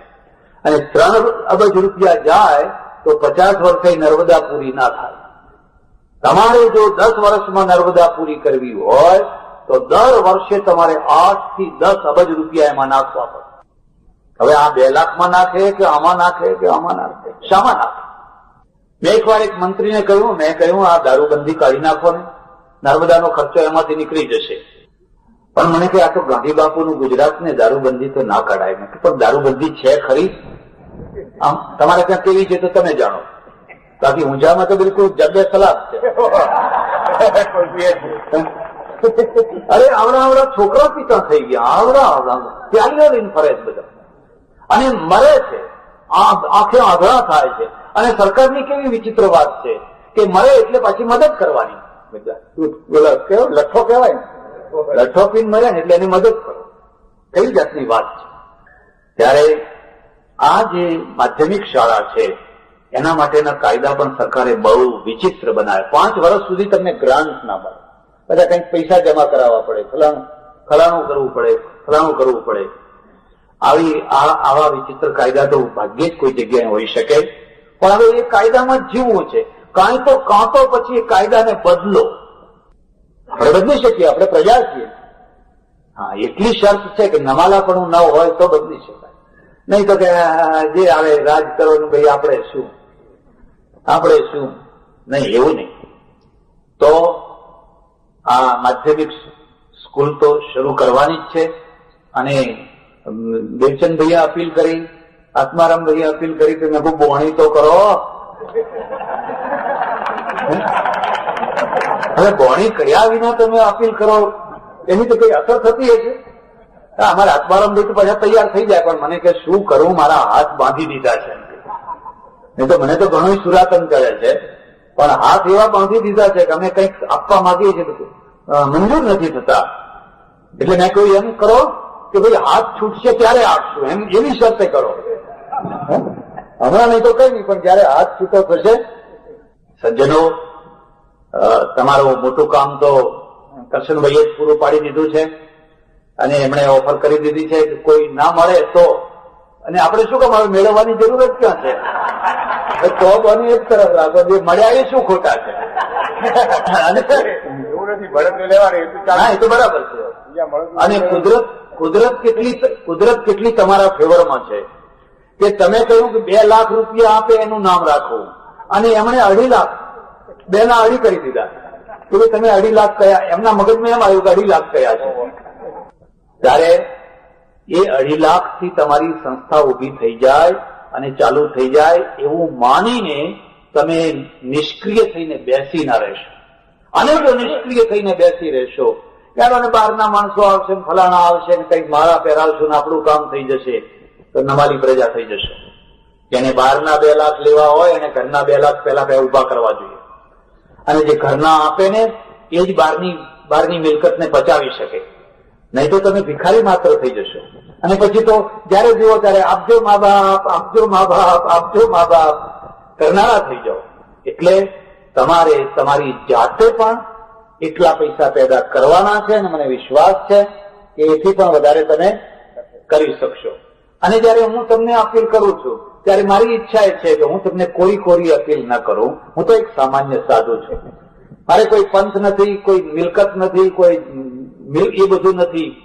તો પણ તમારી સંસ્થાને 11,001 રૂપિયો મારી સંસ્થા તરફથી હું આપીશ. એટલા માટે આપીશ કેમ થાય કે આ બાવાઓ બધા ખાલી માગ કરનારા જ નથી, કેટલાક આપનારા છે, આ કલંક ટાળવા માટે. અને એ પણ જાહેરાત કરું કે જે બંને બાળકોએ સરસ મજાના ગીતો ગાયા એ બંનેને 51 રૂપિયા આત્મારામભાઈ તરફથી અને કરશનભાઈ તરફથી બંનેને આપવામાં આવશે, એવી પણ જાહેરાત કરું છું.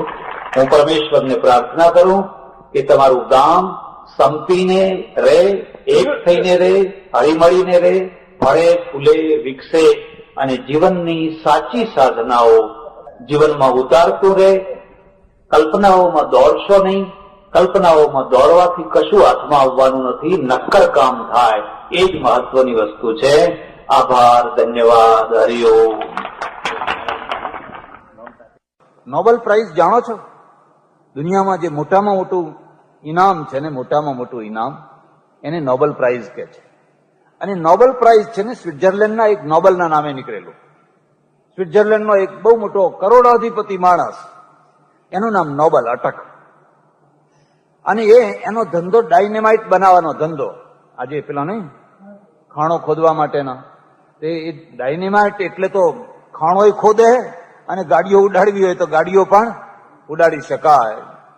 એટલે આખી દુનિયામાં એ ડાયનેમાઇટ મોકલે, એટલે એની બહુ પ્રસિદ્ધિ. પણ એ ઇંગ્લેન્ડ ગયો અને અહીં એનો ઘરમાં જે બીજો ભાઈ ને જે જુદો રહેતો હતો એ મરી ગયો. એની પ્રસિદ્ધિ નહીં, એ મરી ગયો. એટલે પેલા ખબરપત્રીઓએ શું સમજ્યા કે આ પેલો ડાયનેમાઇટ બનાવનારો જે છે ને એ મરી ગયો. એટલે આના ફોટા સાથે એનું જીવન ચરિત્ર મૂક્યું પેપરમાં, જીવતા માણસનો. અને ચરિત્રમાં લખ્યું કે આ માણસે દારૂ ગોળાનો સાથે એક પૈસો ના લઈ જઈ શક્યો. લોકોના ઘરો ઉડાડ્યા પણ સાથે એક પૈસો લઈ જઈ શક્યો. હવે જીવતો માણસ, અને જીવતા માણસના હાથમાં એ પેપર આવ્યું અને પેપર વાંચ્યું એટલે થઈ ગયું મારા મર્યા પછી આ 12મું આવી જ રીતે થવાનું છે. આપણે જીવતા હોઈએ ત્યારે કોઈ ખાસ અડી અવડી વાતો કરે, પણ મરી જાવ એટલે તો લોકો છૂટથી વાત કરે કે ના કરે?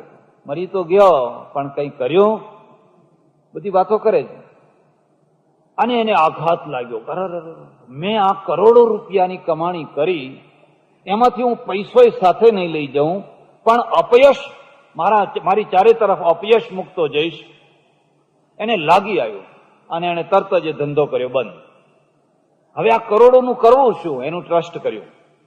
દુનિયાભરના મોટા મોટા મહાપુરુષોને એને ટ્રસ્ટી બનાવ્યા અને કહ્યું કે દર વર્ષે વિશ્વના માટે જે સારા કામ કરનારાઓ, વિશ્વને સુંદર બનાવનારાઓ, એને આમાંથી ઇનામ આપવાનું. સાહિત્યકાર હોય, વૈજ્ઞાનિક હોય, રાજકારણમાં હોય, શાંતિ માટે કોઈ કાર્ય કરતો હોય, જેનો અંત સુધર્યો હોય એનું જીવન સુધર્યું નહીં, અને જેનો અંત બગડ્યો એને આખી જિંદગી ભલે ગમે તે કર્યું પણ મરતી વખતે એને બુદ્ધિ સૂજી ગઈ અને કરોડોનું ટ્રસ્ટ કરી નાખ્યું. એ ટ્રસ્ટમાંથી આજે લાખો રૂપિયાના કેટલા ઇનામો વેચાય છે અને એનું નામ કહેવાય છે નોબેલ પ્રાઇઝ. ખ્યાલ?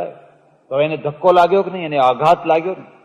એમ માણસને પણ બહુ લોભિયો હોય, એને ભત્રીજો ધક્કો મારે, ભાણેજા ધક્કો મારે, ભાઈઓ ધક્કો મારે, ઘરના માણસો ધક્કો મારે અને એની આંખ ઉઘડી જાય. આ જીવતા કશું નથી, મર્યા પછી તો શું કરવાના હતા?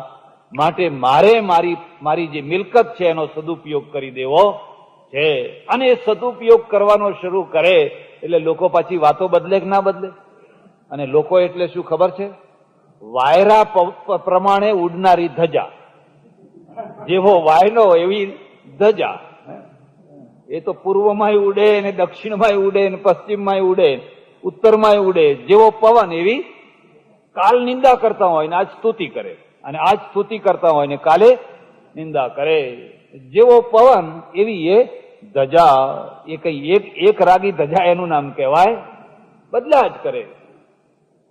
એટલે તમારા અંદર લોભમાંથી ઉદારતા જાગે, ક્રૂરતામાંથી દયા જાગે. તમે પહેલા એટલા બધા ખરાબ માણસ હોવ કે તમને લોકો રાક્ષસ કહીને બોલાવતા હોય, પણ પછી માનવતા જાગી ઉઠે. વાલિયામાંથી વાલ્મીક થયા કે ના થયા? જોબન પગી છે ને ચોરટો હતો, પણ એક સંતનો સંગ અડ્યો ને તો ભક્ત થઈ ગયો. બદલાઈ ગયો કે ના બદલાઈ ગયો? કેટલા લોકોના જીવન બદલાઈ જતા હોય છે. ત્યારે એનું નામ કહેવાય કે અંદર પડેલા જે સદગુણો, એ સદગુણોનો જે વિકાસ કરાવી આપે એનું નામ કહેવાય ધર્મ, અને દુર્ગુણોનો વિકાસ કરાવી આપે એનું નામ કહેવાય અધર્મ. જો ધર્મથી આ કામ થતું હોય તો પછી સંપ્રદાયની જરૂર શું? તમને ખબર હશે, હમણાં ઇઝરાયલના થોડાક માણસોને કાશ્મીરમાં પકડવામાં આવ્યા, નહીં? પેલી જે બોટ છે ને દલ સરોવરમાં, એમાં ઉતરેલા, રાત્રે જઈને ઘેરી લીધા અને એમને પકડી લીધા. 5-6 હતા. પેલા બંદૂક વાળા, આ તો બંદૂક વિનાના, અને હાથ બાથ બાંધી દીધા. હવે બીજી જગ્યાએ લઈ જવાના. હવે બીજા સામાન્ય માણસો હોય તો એ તો રોડો આજ કૂટવા જ લાગે ને, એકદમ થથરી જાય ને, હવે શું થશે, હવે શું થશે, જાત જાતની બાધાઓ માનવા લાગે ને, હે બાપા ને, હે કાકા ને, હે ફલાણા ને, હે ફલાણા, જેટલા યાદ આવે એટલા. આ 5-6 જે હતા ઇઝરાયલીઓ, એમાંના એક માણસે હિંમત કરીને, જોર કરીને હાથ છોડી નાખ્યો.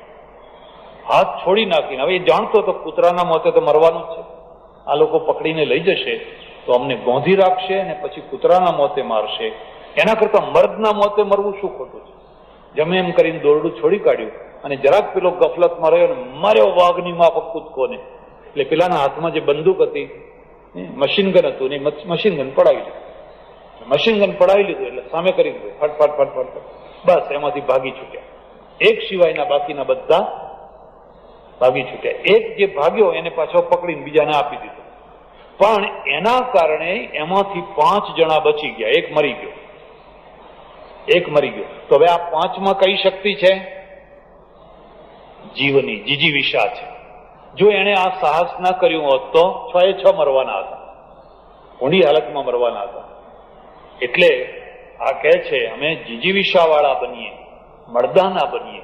એટલે જિજ્ઞાસુના ઉપર એક ત્રીજી પ્રજા છે. ગમે તેવી આપત્તિમાં, ગમે તેવી વિપત્તિમાં, ગમે તેવા ભૂંડામાં ભૂંડા સમયમાં પણ એ એની અંદર જીજીવિષુપણું રહે છે. એટલે જીજીવિષે છતમ સમાહ, અમે 100 વર્ષ સુધી જીજીવિષુ પ્રજા બની અને જીવીએ. અમારે મળદા નથી.